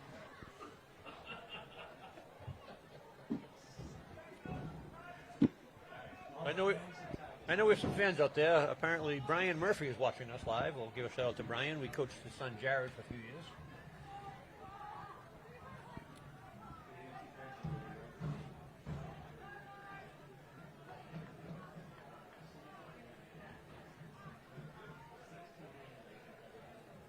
Friel puts the ball down the 40-yard line. Back deep for Brookline is number 5, Bamberg. And 26, it looks like, was Ma. The kick is deep. Over the head. That's a great kick. Kicks Hey, it into kicks the it end into the zone. end zone. That's another Federation thing. I do not like that rule. Well, you see it in college football also I that know, I just don't like it. if they call a fair catch, they still get a touchback. But he didn't call a fair catch, did he? No, but He I muffed- think if the ball is muffed into the end zone, the momentum of the kick, they give it to him. I don't like it. I don't like it in the NFL either. When they kick the ball in the end zone, they run away from it. It's still, to me, it's a live ball. I don't mind it in the NFL when you're getting paid to perform, but Yeah. here, where they're trying to protect players nowadays, I guess. I get it. I get it too, but not when we could have capitalized on that. Goes the other way, I don't mind. Another Oh. bad snap. Looks Only- like 3 guys. I don't quite understand their formation. They got two running backs to the same side as the right side of the quarterback, and I haven't seen them run anything out of it. The only thing I've seen them run is a little draw. Like right now, they're both lined up to the left of the quarterback. They'll fake it to the up back, and nice coverage by Jack Perrin. Nice pressure on the quarterback Number 2, by Oni. Darnell O'Neill, incomplete. Darnell O'Neill's got about 3rd down. 5 or 6 targets so far in this game. I think he's only come down with one I catch, think, yeah. but he's a favorite of the quarterback. So OA might want to continue to watch number 2 since Rush, he gets out of the rush. here throws it comes back again, across back the to number body, 2. And incomplete. Quarterback rolled out to the right away from pressure and threw back across the field. 4th down. Jack Perrin on the coverage. He was wide open. Quarterback just didn't get it there. Sometimes when you're running in one direction and trying to throw it another, you don't get as much on the ball. Not as accurate. We're going to have a 4th down and 12. Looks like Williamson standing at the 50-yard line. No, that's Jenkins.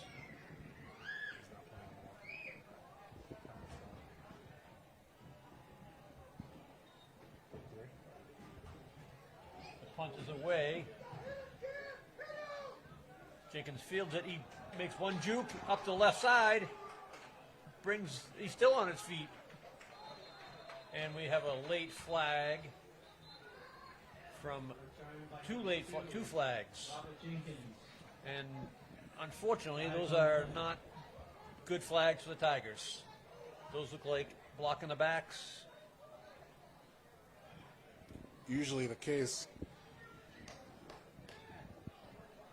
But you never know. The first flag is dropped to the 38-yard line, which is probably where they're going to mark the penalty off from.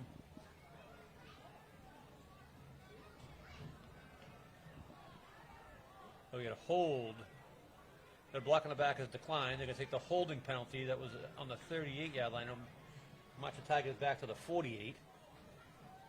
They'll take over with 1st and 10.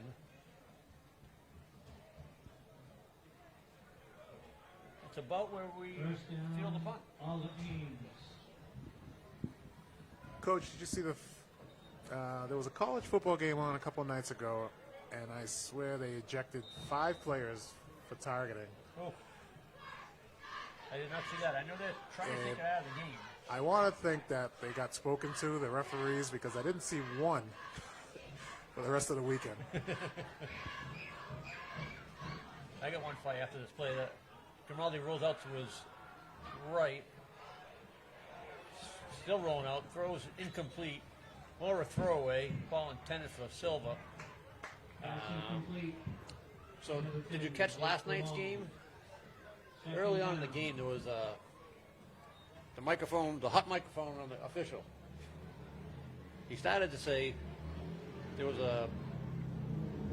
almost a punch thrown by offensive guard or tackle, and they called instead of calling unsportsmanlike conduct, they called 2 offsetting penalties.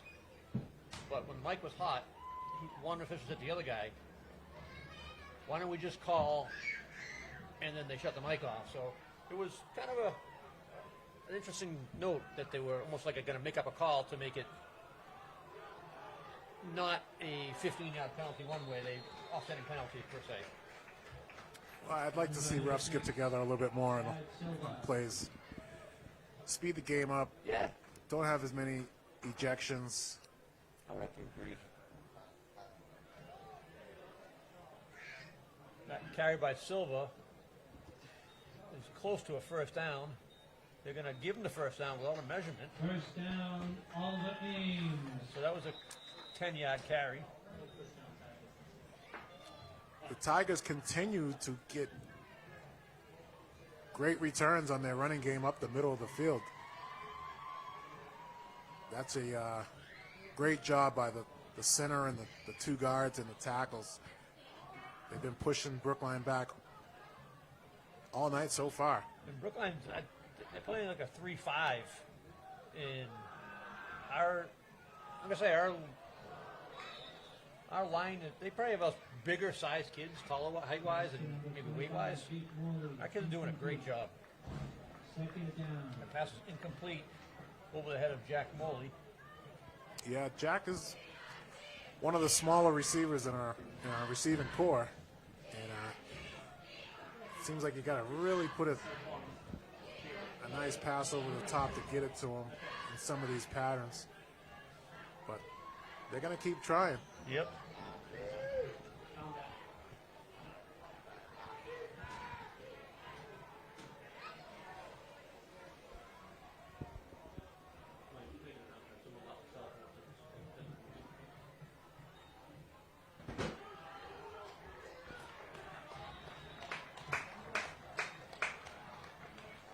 Chad Silva was bottled up on that play.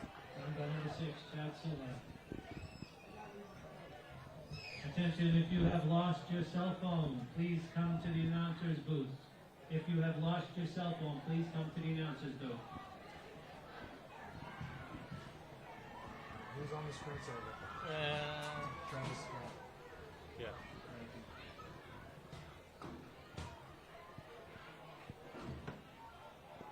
Some kid. What's on the screen there?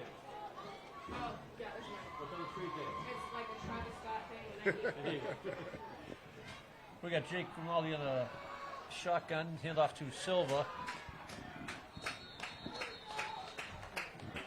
Got back to the line of scrimmage, made a gain of 2. 4th down. Okay, 4th down and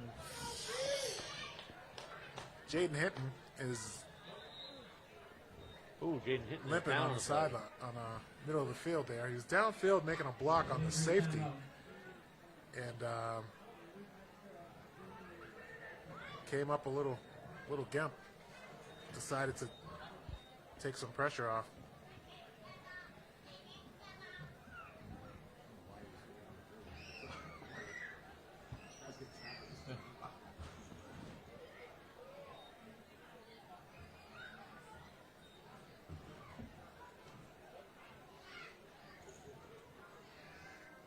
Well, he's getting up. He's going to walk off under their own power. Nice sponsorship by Brookline. Come over to shake his hand.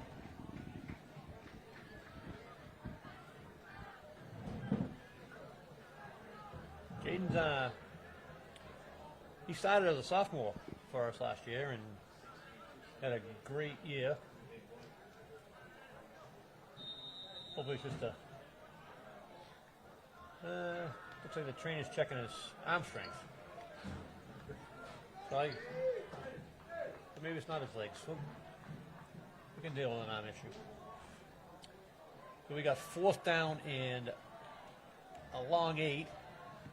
Grimaldi in shotgun formation.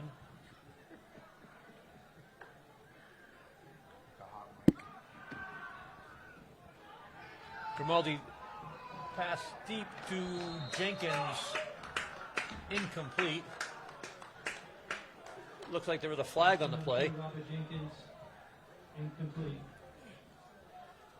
The flag is going to be holding on the Tigers, which I assume will be declined, which Holding Ronaldo Ames, decline, turnover on downs.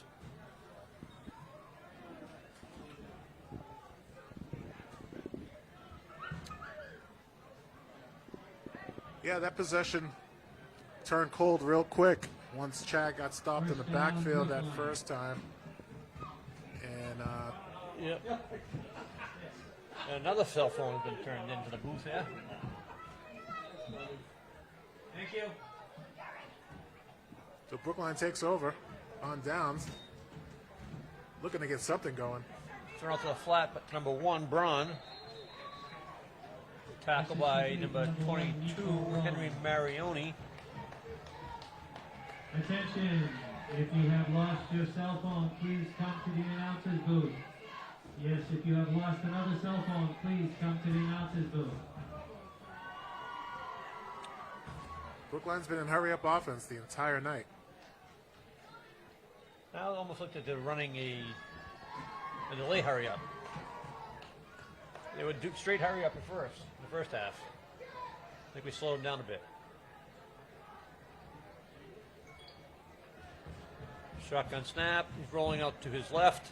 The ball is batted and tipped by Chris Young. And Oni was in hot pursuit. Looks like Oni's got some cramps.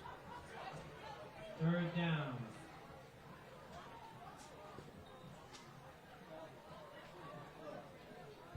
Into the game for Oni is number 81, Friel.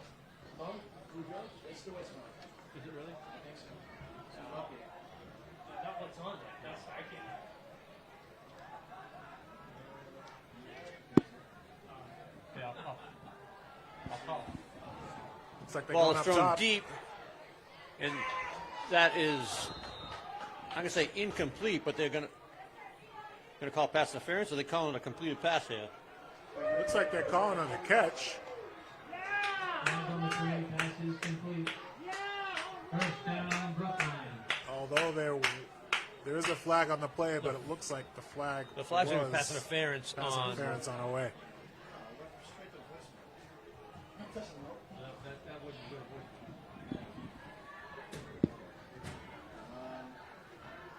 That pick up the flag, so it was pass interference, was declined. Looked like it was offsides there on the Tigers. Another high No snap call, there. but Run by number 10, Chase Halfkinney. Tackled by number 6, Chad Silva. 2nd down. lots of 2 on the play. They've had a lot of high snaps tonight, Brookline. Jeff Young in the game. Jeff Young was in the game earlier. It looks like he is that middle linebacker right now. Another bad snapper. Ball is still loose. The Tigers say they have it. Fumble on the play. The Brookline players do not look happy. And it's recovered by number 55, Chris Young. That's how you get some momentum back. 1st down, all Ames.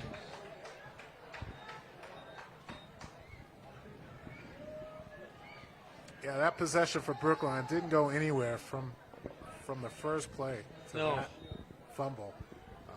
Deal. Seems like the defense was in the backfield for those few plays. The only thing they got was a pass that catch, but I'm going to still say it wasn't a catch, but who had a pass interference, it was their whole drive. So Tigers take over the 39-yard line with 1st and 10. You take that play away, and Brookline really hasn't done much on offense. No, and I had to walk the one play to drink. Water in the first half. We got Grimaldi in shotgun. Handoff is to Williamson. Up there, he fumbles it and gives it right back to Brookline. It looks like it. The officials haven't. Fumble on the play, recovered by Brookline. Jenkins. Williamson's still out. Was it Jenkins? Oh, it was Jenkins. Sorry, Robert Jenkins on the carry. First down, Brookline.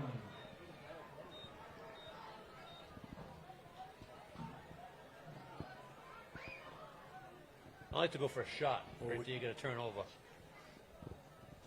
We're definitely thinning out at the running back position with a few injuries. And we got Marioni and looks like Jeff Young at linebacker. Trying to set up a screen. After number 2, Donnell O'Neill, incomplete.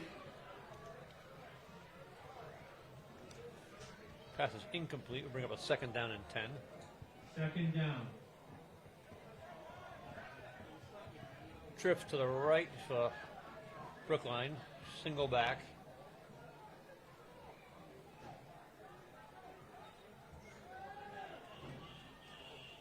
He's throwing the ball deep again. Pass was intended to number 2, Donnell O'Neill, incomplete. We had. Well, I don't think anybody's going to get anything past Jenkins. Jenkins, Farini, and Perrin all in the coverage there. Right. Jenkins is playing pretty deep. He's not letting anything get by him. I'm kind of surprised they haven't gone back to Drinkwater. But do you have 2 catches on the day?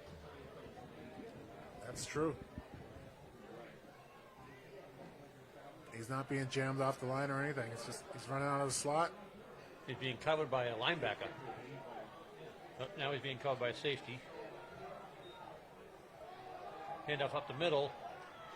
Marioni, first Tiger there. Jeff Young also under the tackle. Tackled by number 22, Henry Marioni. Marioni with the tackle. Fourth Came up. down, Brookline. We got about 5 minutes left to go in the third Came quarter. across from the weak side to make that stick. Bring up a 4th down in a long 3 for Brookline. So it looks like they're running trips to the right with all 3 of their. Get a handoff up the middle to number 11. And first contact was made by Sean Friel, was first on the contact. It's going to be close. I think they got a first down there. They did get a first. First down, Brookline.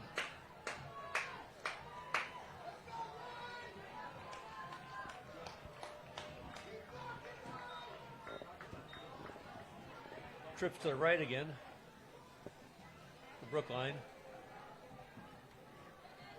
Quick pass over the middle to number 1. Tackle made, I believe, by Jenkins. Pass complete to number 1, Nico Braun. Second down. Be second down and 4 for Brookline on the Tigers' 29-yard line.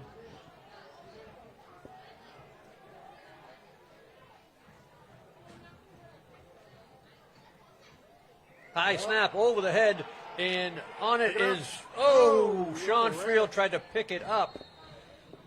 Rule number 1 of youth football is get on the football. Do not try to pick it up. But that sets Brookline back to midfield. Covered by Brookline. Well, they'll have third down and A bunch. 25. 25.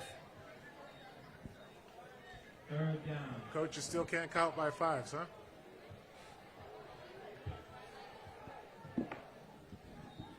Told you my eyesight's going, Coach. I hear you. I'm not as young as I used to be. Fingers and toes. Oni, excuse me. Pass intended number to 4, number 81, Jaden Graham Brookline, on the broken up by number 2, blitz. The Robert pressure, the Jenkins. pass was broken up by number 2, Fourth down. Robert Jenkins. A lot of pressure by Oni on the quarterback. That was, and- no, that was Jaden Graham, number 4. Oh, you're right. That is Jaden. I want to say he came from a corner blitz or an outside linebacker. But Jenkins did a good job not to give up on that underthrown ball and came back and saved the catch. Another 'cause high snap. Ball's going to go out of bounds at about the 25-yard line. The Tigers will take a little 1st and 10. 2:35 left to go. Ball is placed on the 25-yard line. First down, Oliver Ames. It's been kind of a sloppy second half, Coach. I was just going to say that. A couple of fumbles, a couple of badly thrown balls. Yeah, I think Coach DeWitt was like a nice steady drive here. But I think the injury bug might be catching up to OA. Yeah, I mean, I see that Williams does not have his helmet on and hasn't had the second half. But I don't see. Well, I do see Jaden Hinton back in the game for the Tigers at right guard. Jenkins to the left of Grimaldi, Silva back deep, Casey in the slot, right, left. Handoff is to Silva up the middle.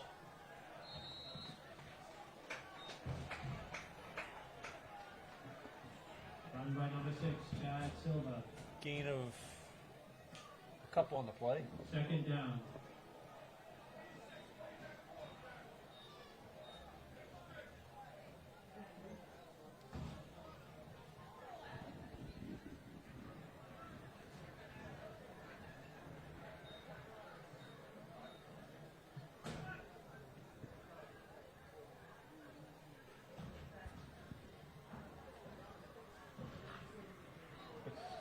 Second down and along 8 for the Tigers.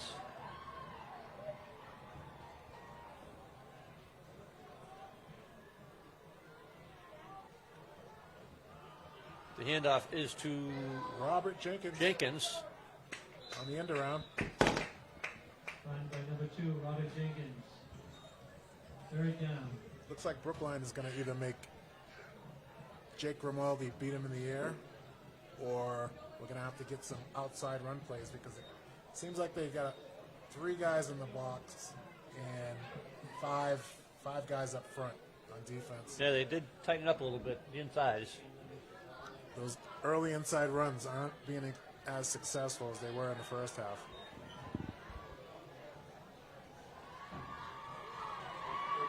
Like you said, we haven't had one of our threats as Williams in this half, so hopefully he's all right.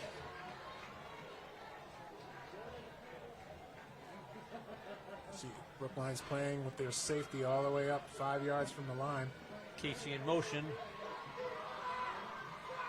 And he comes up, the safety comes up and makes the tackle. And it is a first down, though. It is a first Run down. by number 6, Chad When your Silva. safety's making your tackles, that's not always a good sign. Nope, it's not. First down, Oliver Ames.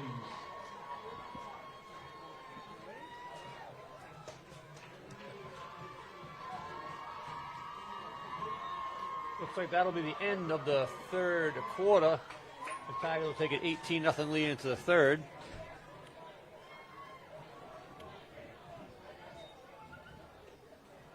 A little update for you OA fans. Looks like our girls soccer team won 5-1 today. I believe they played Attleboro. Our boys JV team won 3-2 against Attleboro. I'm not sure how our field hockey team did today.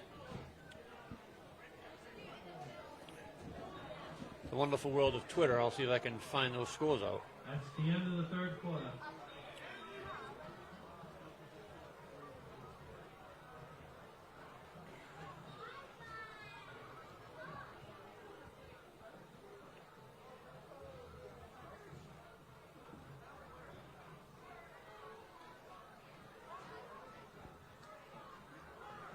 think all in all, Coach DeWitt's got to be pretty happy with the way this team's played today.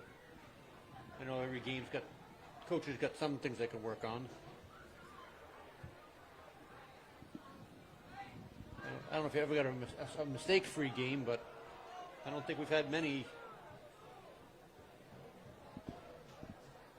That's true. I mean, DeWitt has to be pleased. He's played a lot of players. Yeah. He's not just relying on his seniors and his juniors. A handful of sophomores have played, and they've played a lot of different positions because of injury. And is to Jenkins, who Robert breaks a Jenkins on tackle, the carry breaks one tackle. get out to about the 45-yard line, and down on the ground. Robert Jenkins. Nope, he's up. Second down. Chad Silva, slow to get up. Looks like he's holding his wrist.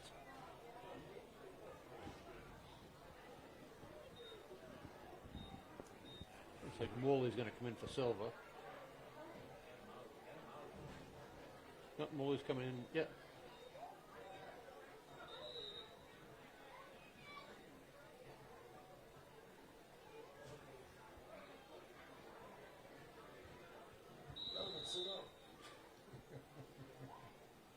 He can run straight, he just can't cut. Silva makes his way to the bench.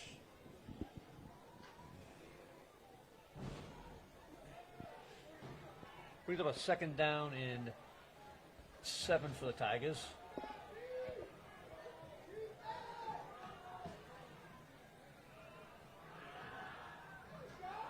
Pass is thrown to Casey. Ooh. Broken up by number 3. Casey, incomplete. Third down. Matthew Richardson on the breakup.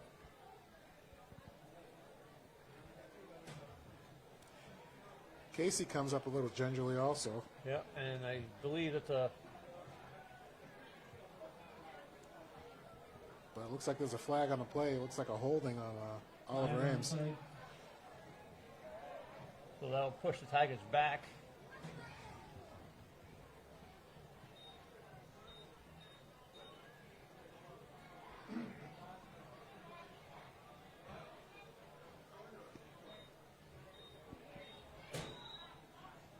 And that's where the penalties hurt you when you have to hold in the backfield. Oh, yeah. Federation rules, because we had a second down and 8, and now we got a second down on about the 25.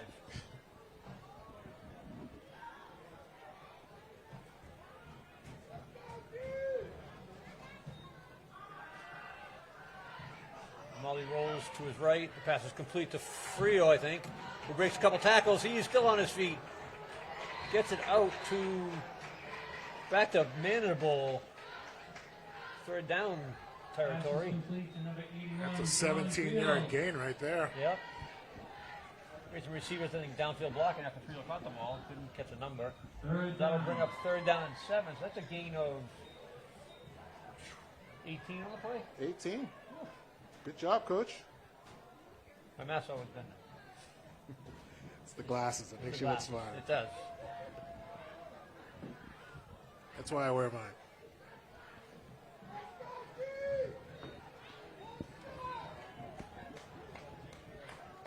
So, a much better manageable 3rd and 7 for Tigers.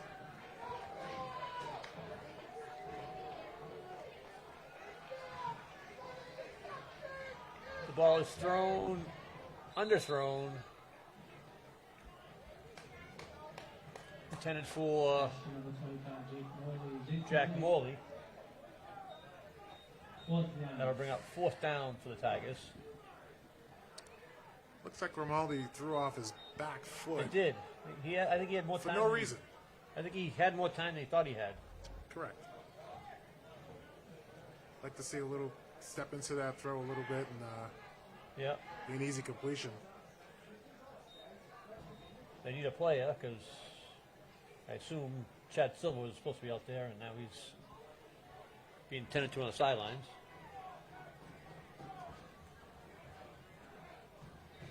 High snap, brought down by Grimaldi. Punt is up, and it went straight up. Oh, it looked like from our tackle him. I don't think the big guy really knew what he was doing out there. That was number 62, Jack Stanton, for Brookline. He did have a return on the play of about 2 yards. Ball is returned by number 62. Hey, Jack Stanton. good heads-up football there. Yep. Let that thing bounce. It might go the other way. You might lose 10 yards. So that was a net 2 or 3 yard punt on that play. Into the game, we have number 75, Freddie Hakimden. I think it's our first sophomore action tonight for the Tigers. Freddie's another one of our former players here, Coach. Yes. Freddie's always been the biggest kid on every team he's played on. Chase F. Penny. He's at 6'4", Second down. 250. Looks like he's going to play in left tackle, D tackle for the Tigers. Number 75. See if Frey gets a little push. Another bad snap. Sean Friel, the first to touch him down, so it'll be a Fumble on the play. loss of about 13 on the play. Third down, Brookline. The senior playing football for his second year.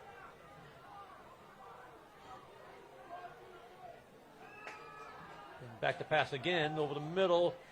They finally went back to Drinkwater for Pass is complete to number 81. a more manageable spot. They're going to be Drinkwater. 4th down, I believe, 4th and short. Yeah, I think Drinkwater's been in the quarterback's doghouse because that's only his 3rd target. And he came into this game highly touted. The Tigers have a lot of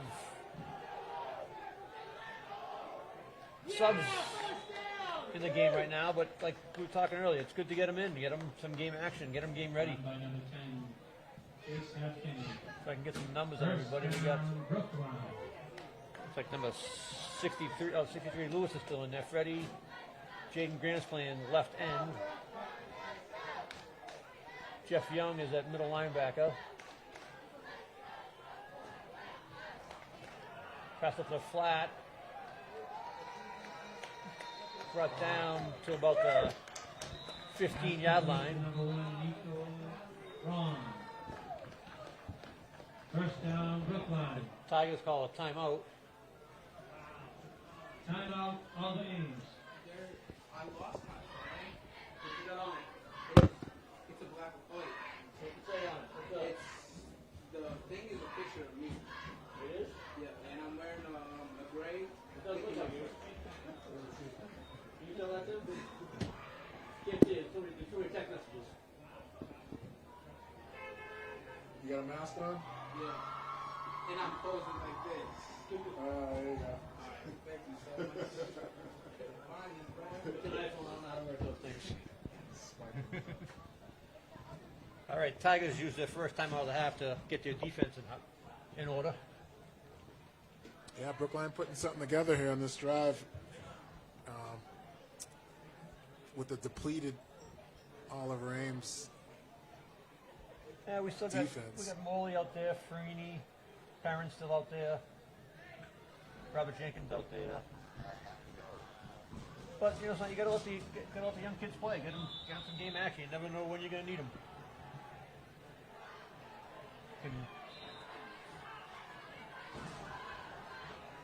First down and 10 on the 14.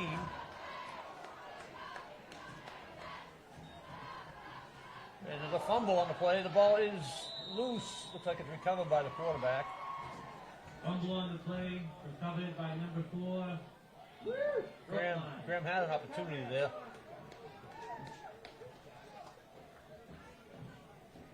Second down. Freddie Hockman was in there. Yep, Freddie was in on the play as well. He's coming out. Oney's back in. Almost got the recovery from the quarterback. Yep. Quick pass to the side. Incomplete.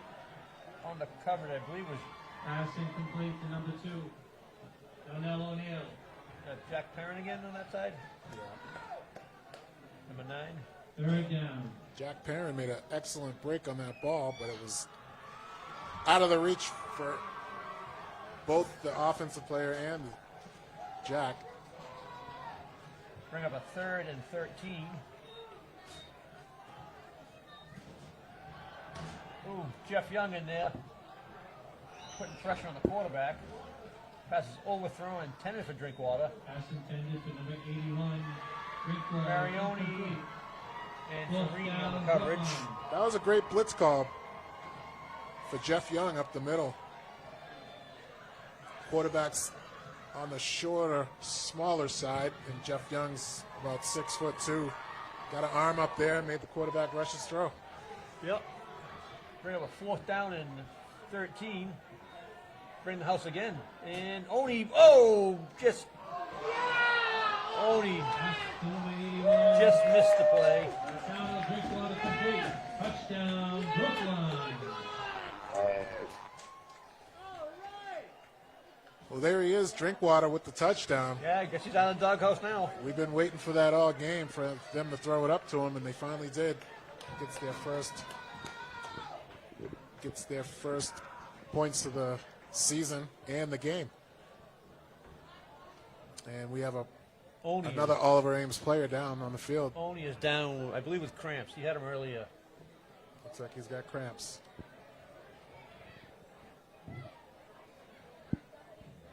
But got to give it up to that Brookline quarterback because he had a lot of pressure on him. He got hit as he threw, and completes the pass on the post route. He just got it off, too, before Oni. I think Oni actually let up on the hit because he probably figured he would have been hit flag for a late hit. But he'll stay. Touchdown for Brookline. Yeah, I'm surprised there wasn't a flag on that. Sometimes you see it watching football on TV. Yeah, you see that. He tried to hit him high. If you touch somebody in the helmet nowadays, it's a 15-yarder. But he made a swipe at the ball and missed it. Followed through onto the quarterbacks. Well, that swipe of the ball has worked for him tonight. Did force a fumble early in the game.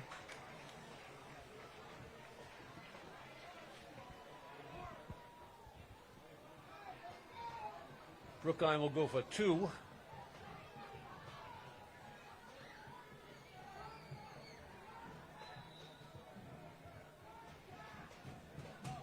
The direct snap to number 10. Oh, who did not get in. I think he dropped the phone. I think he dropped the ball. They might give it to him. I don't know, they're They're conversing. talking. They're doing what you wanted. And then we have a... 2-point conversion is good. That'd be bring the score to 18-8. It looked like he dropped the ball before he got to the end zone and then picked it up and reached over the end zone line. But once you are down, you can't advance the ball. Yeah. I couldn't really see from here. It looked like he did something funky with his arm. But the official is a lot closer than me. Yeah. But that has never stopped me from making a call. I know my eyesight, like I said, is bad. It looked like the ball was on the ground. Sometimes I can make a call with 35 people in my way. Doesn't stop me. But Brookline's on the board now. But there's plenty of time in this game. I hate to say it. You're only up 2 scores. Now you're gonna and anything can happen in football. possibly look for an onside kick here.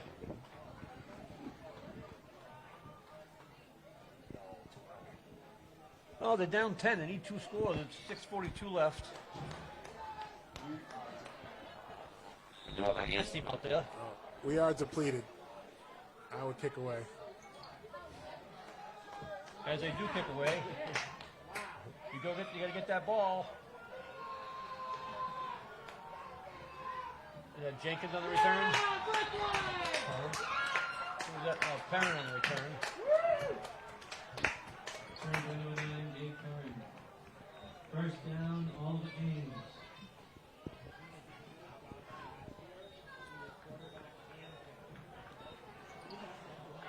think got OA some- showed their cards a little too early on that Yeah, they kickoff might have, return yep. because you see one guy back there, you kick it to him, he's got no blockers, No blockers. and Because he they're- decided to return it. And you can only get out to the 10. Yep. So if you get a 3 and out, They Brookline's got going to good look field for. position.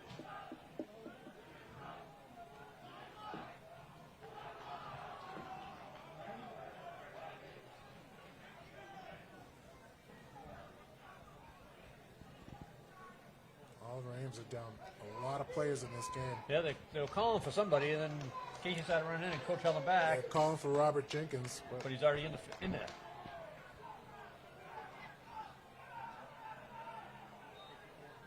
Handoff is to Silva. Powers out to And off to number 6. the Chad 19-yard Silva. line for a gain of 8. Coach, I would run that same play Yeah, for the next 6 minutes. I might run it to the right side this time. Nope, Then mix them up a bit. don't mix anything up. Well, we got a substitute left tackle and left guard in right now, and that is Andrew LeBlanc for Oni, I believe. Push the pile, tighten up your splits, which they're doing. Yep. Keep getting first downs. That's what you need to get this game over with. Keep that clock running. Hand off to Silva to the right side this time. Yeah, I got one right, coach. Good. Powers Great out call. to about the 25-yard line. Run by number 6, Chad Silva. Good enough for a first down. All Ames. More importantly, keep that clock ticking. That is very important. Brookline built up some momentum on that last defensive stand and the touchdown. And a couple of first downs will cool their jets a little bit. Yep.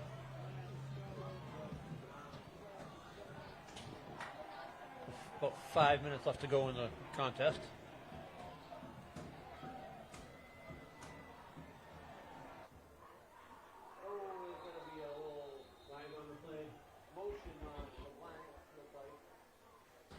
Well, he looked like he was pulling to his right, All Ames. but the handoff was to Morley coming to his left. So it might have been a good penalty.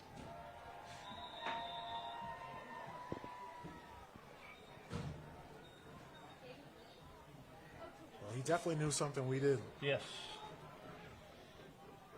First down, 15.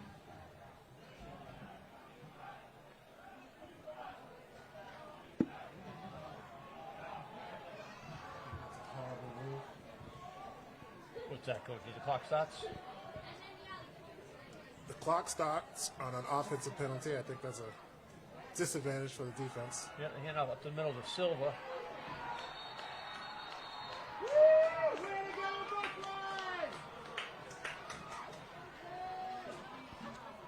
Run by number 6, Chad Silva.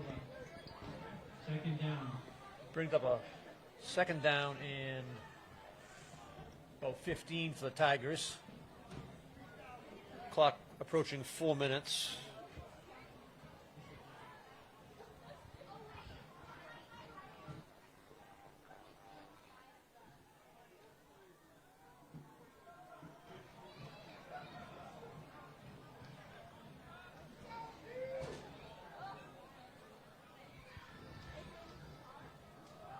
Well, he rolls out to his Like a right, rollout. stops, dumps it off, incomplete. Pass intended for, I think it was Morley, the 25. Nope, it was Chad Silva. Pass to number 6, Chad Silva. Incomplete. I'll bring up third down. Third down. 3:46 left to go. Coach, not sure I agree with that play, but I don't either. I like to keep the clock. I'd rather see Jake just run with it and keep a slide down in bounds. Keep I the would clock definitely rolling. like to see Jake maybe run with that ball. A little clock management. I believe Brookline still has 3 timeouts left. So we should bring up, basically give them an extra timeout. Be third down and 15. I'd like to see a little draw here, or maybe a little end around. Yep. They got some good yardage out of it earlier in the game. Well, that's when we had Colin Williamson, though. I don't we have a flag on the play. Flag on the play. We're calling it a delay a game.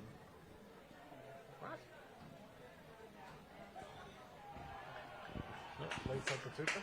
No, delay a game they call. No way. I don't agree with that call. But, like we said before, we've been wrong before. Late sub? No. I actually thought it was a defensive penalty.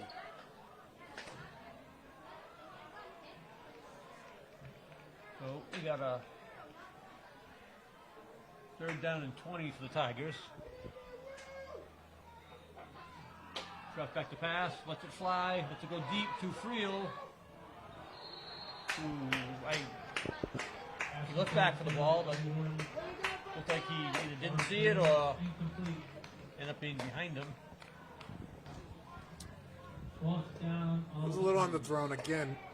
He's not stepping into his throws, causing anything to be short. Friel's a big receiver out there, and anything you put near him, he has a chance to come home with it. But that one was just a little bit underthrown.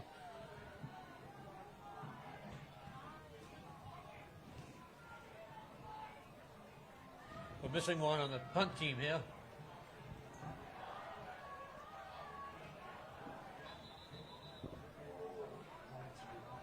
Pay attention, guys. Well, the clock wasn't running, so it's not the worst thing. But you'd rather have enough guys in the field. But like you said before, with the number of injuries we've had, the backups might not know that. They might not have backups for the backups. They might not know who they're supposed to go in for. Timeout, all teams. But those things get cleaned up after this week, I hope.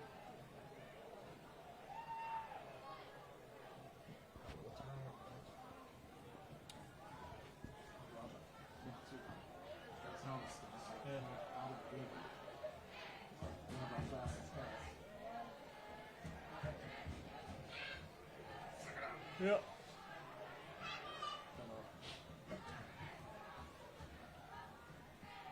So Jake will be punting from his own goal line. Well, he can only improve on his last punt. I can imagine they're going to come after this punt. Nope, it looks like they almost set up a return. They only rushed 4 guys. Much better. Great job. with Much that better. punt. And he he fumbled it. And he tried to pick it up. And he tried to pick it up, and he's going to be down job, at midfield. Great pursuit.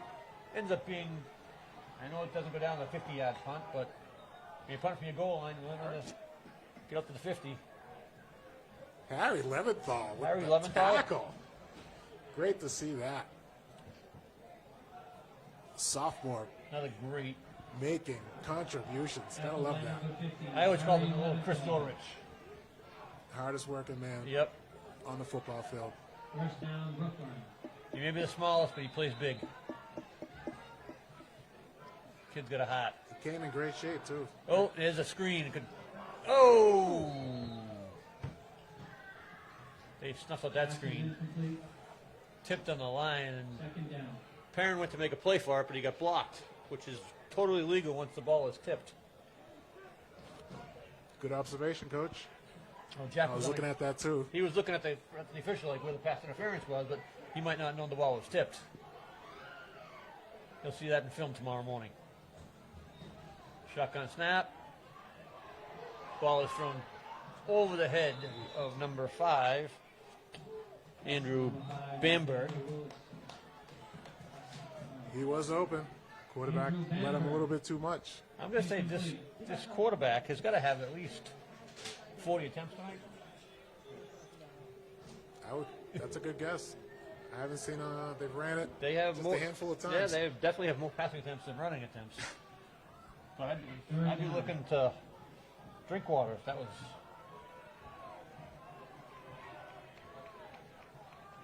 They're only coming off the left end here. Almost untouched. And the receiver fell down on the play. The Fika tangled up with Jaden Graham. But he was breaking to the inside. The ball was thrown more towards the outside, so I don't think he would have caught that anyways. That'll be a 4th down and 10 for Brookline. Yeah, I'm still puzzled why they're not looking in Drinkwater's direction a little bit more. He seems to be coming down the middle of the field, working the zones, and the quarterback is not being patient, waiting for that guy to get open. Again, looking number 5, the ball's up for grabs, and it's dropped right through the hands of Jaden Graham. Freeney also on the coverage. That's number 5. Andrew Vandenberg, incomplete. That'll be a turnover on downs for Turnover on down. First down, all of Ames. Brookline. Oway will take over 1st down and 10 on the 50-yard line. With 3:09 left on the clock. Well, those last 2 pass attempts kind of look like Hail Marys in the middle of the field. Yeah. Quarterback really didn't get anything under it. And the minute I spoke about Drinkwater, Jeff Young actually had really good linebacker coverage on him, covering over the top in that zone, and they had the safety helping him out. So I spoke too soon for Drinkwater, but they didn't look his direction anyway. Yeah, because, I mean, all league as a sophomore, you'd think they'd go to him more. Hand off to Mole around the left end, following the block of Chad Silver, who just, and Jaden Hinton, who just pancaked the guy. Run by number 45. Good enough for a 1st down, a gain of 12 on the play for Morley. First down, all of Ames.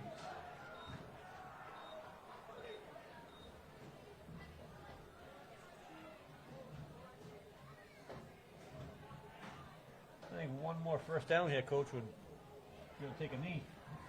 2:36 left. Yeah, I think that's enough rest for Chad.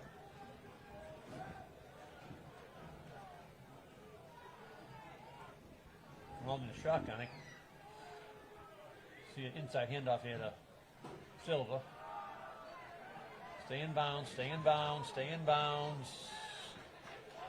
They force him out of bounds. Run by number 6, Chad Silva. That's when you just got to go down. Well, you pick up the first or Yeah, they're gonna be 2nd short. and 1. Yeah. Doesn't really kill you. 2nd down. I think they'll go short yardage and maybe just a quarterback keeper up the middle. We tried that before. On first sound, it looked like we put ourselves in the hole.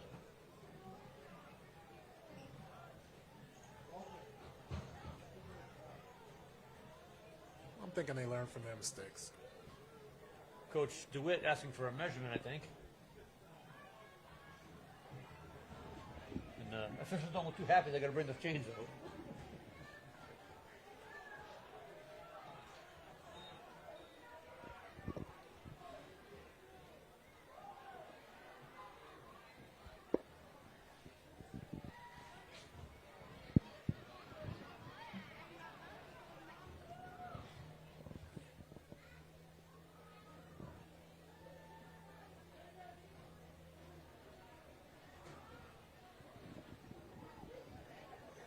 Well, this measurement has high stakes. And Coach Coach was correct. was right. It's a 1st down. First down, all of Ames. Maybe he didn't want to run a short yardage play. Maybe he just wants to take a knee now and avoid risk of injuries from anybody else that we It's a great point. don't need to be getting injured here.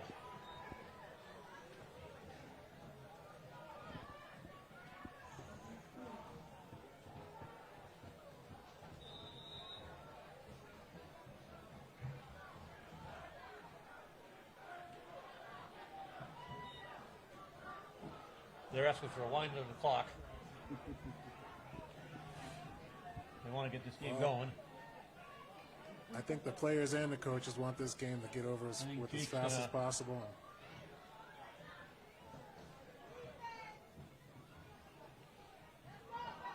Hand off to Woods, to Jenkins, who makes a nice cut back to the inside.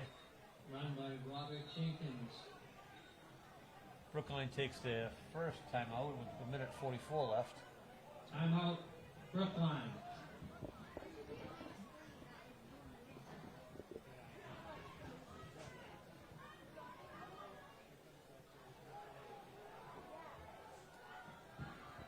Not quite a sold-out crowd here at Moscato Stadium, but I guess the biggest crowd I've seen in a long time for OA football and any sporting event here. Usually the kids all hang around the fence line in the grassy area, but tonight it looks like they took over the stands. Yeah, this is definitely an impressive crowd. I haven't seen a crowd like this since a few years back when we had who was that quarterback we had? Got a lot of looks. Khan? Was that Khan? Yeah, he's playing. He's at Mass Maritime. Okay. Adam Khan's older brother. I can't think of his name. Chris. I think it's Chris Khan, maybe. I think I met Devin McCourty in the stands one of those games. Yep. Jenkins on the carry, breaks it on the end for a touchdown. I don't think he got touched. Number 2, 24-yard touchdown round for Jenkins. Tigers! Actually, no, there's There a is flag on the play. But it might be taunting. No, it's a block in the back.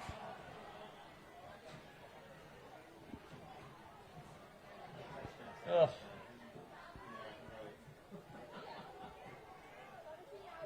Coach DeWitt was going to want a number on that player.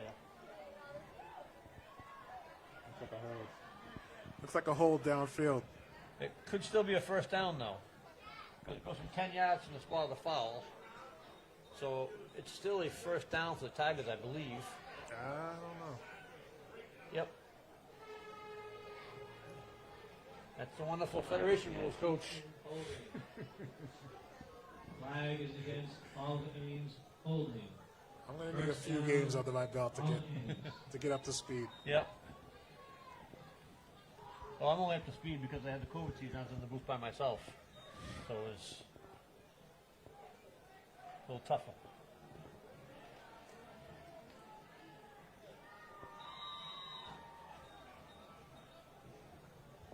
A minute 36 left to go. It's definitely very refreshing to see fans in the stands. The students are back out, Yep. full force, cheering for their high school classmates. Inside cut by, looks like Morley, I think. You see a lot of parents and grandparents here. When last year you can only bring your parents. So a little bit of normalcy. Definitely. Is that a word? Normalcy? Well, if it's not, you shouldn't ask me anything about English. I've heard it before. I've heard it before, too. We'll go with it. How do you spell it? No, that definitely I don't won't ask me how to try. spell it. You'll get something you think is a foreign language. No, definitely it's a nice crowd. My parents are here tonight to watch their grandson play. They weren't able to come to any games last year, but I've loved it. More so the classmates are out here supporting their classmates. Right. And that's one thing All Brain Sports has always done. Like, you go to a basketball game and it's packed. Even girls' games get pretty packed with home crowds. And to not have that last year for the kids, to only look and see their parents in the stands, it was tough. Yeah, definitely. And to coach in that environment is also tough. You look around and it's like just flat, it's dead. It's not even opposing fans, like at opposing venues. They like to get a little banter in there sometimes. Get Jenkins on the end around. Go back to the line of scrimmage, and it looks like Brookline's going to use their final timeout with a minute 21 left. Well, Brookline needs a miracle here. And, you know, I've seen a lot of football, and I will never count anybody out. No, I wouldn't count them out either, but I like what the coach is doing. You got a game plan. You can plan for other things. You can win little battles, and if they hold the Tigers here, they hold them on a goal line stand. They go out on a kind of a high note. They score a touchdown and end us on a drive. Baby steps. I don't know. I'm not sure what their program, how long they've been coaching there, or the coaching staff, and things like that. But I think little victories sometimes, even in defeat, can build a program.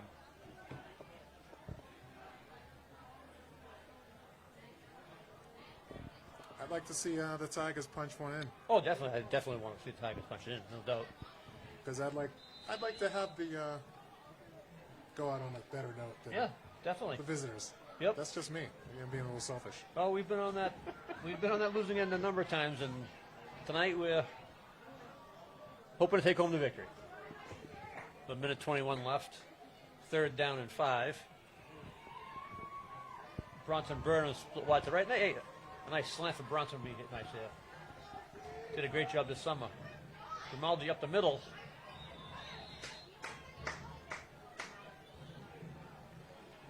Run by number 10, Jake Grimaldi. They bring up 4th down. 4th down. No, we got to run a play. 1 minute 5 left.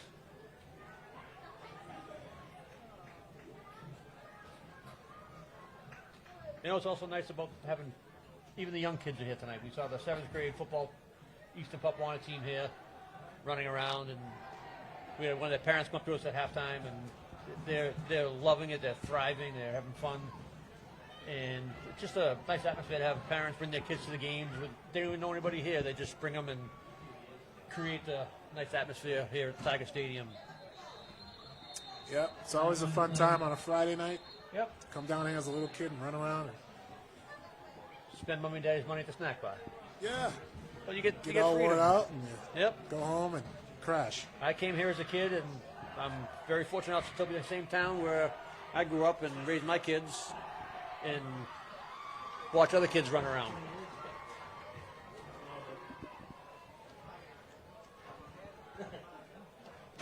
Coach Schwitz screaming something.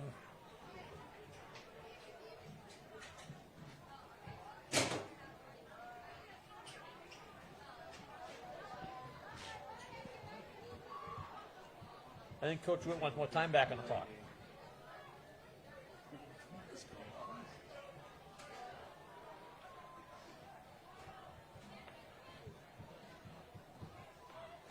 I'm going to say Coach Schwitz going to throw the ball here. What was the penalty? I don't know what the penalty was, but I'm gonna say we're gonna throw the ball at Jaden Graham in the corner of the end zone here. There was a false start. Oh, there was a false start. That's correct. There it is. Throw it to the other end zone to Woolley.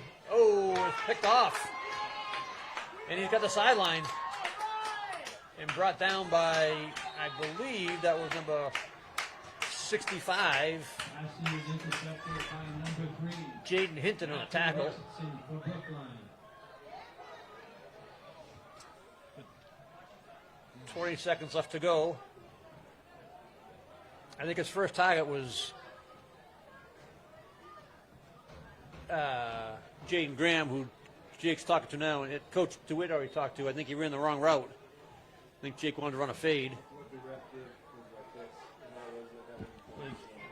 Well, Coach, I'm quiet because if you don't have anything nice to say, you don't say anything at all. I hear you. But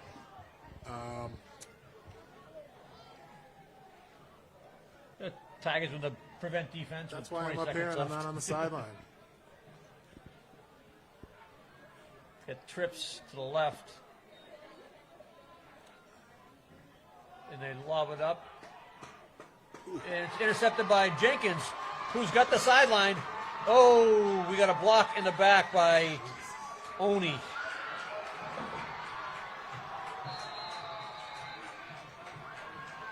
Pass intercepted by number 2. Robert Jenkins. Interception with a good return, but there is On the play. Interception definitely was returned a for couple of flags. touchdown, on and that return. Oni. I was watching him, and he drilled the kid in the back and right into his teammate, and took out his teammate. Just happens to be my son. But the Tigers will win this one with a one kneel down with 3 seconds left to go in the game. Well, for as good as OA looked in the first half, Yeah. equally, both teams in the second half were a little flat, came out of halftime. Maybe OA was a little too confident. And, Yep. I'd say Brookline definitely won the second half. But the injuries, I think, caught up with a lot of players who are playing out of position for OA, and good or bad. They have to button some things up. Yeah. But overall, it was a great game. Great win for the Tigers. Coach DeWitt does not want the kids celebrating right now. He is not happy with them. Rightfully so. Like you said, the way to end this game in the half was not, and he was hot about something right after the interception. Not, I don't even know if it was just a block, but he was walking down the sideline, and he was a little upset. But with that, we will sign off here with the Tigers beating Brookline 18-8. Jeff, thank you. Have a great night. We play home in 2 weeks from tonight, and I hope you'll be back. Yeah, it's a great time, and a win is a win. I'll take it. All right. Mike Every Summers, time. thank you for the splendid national anthem tonight. Oh yeah, that was good. Start him up.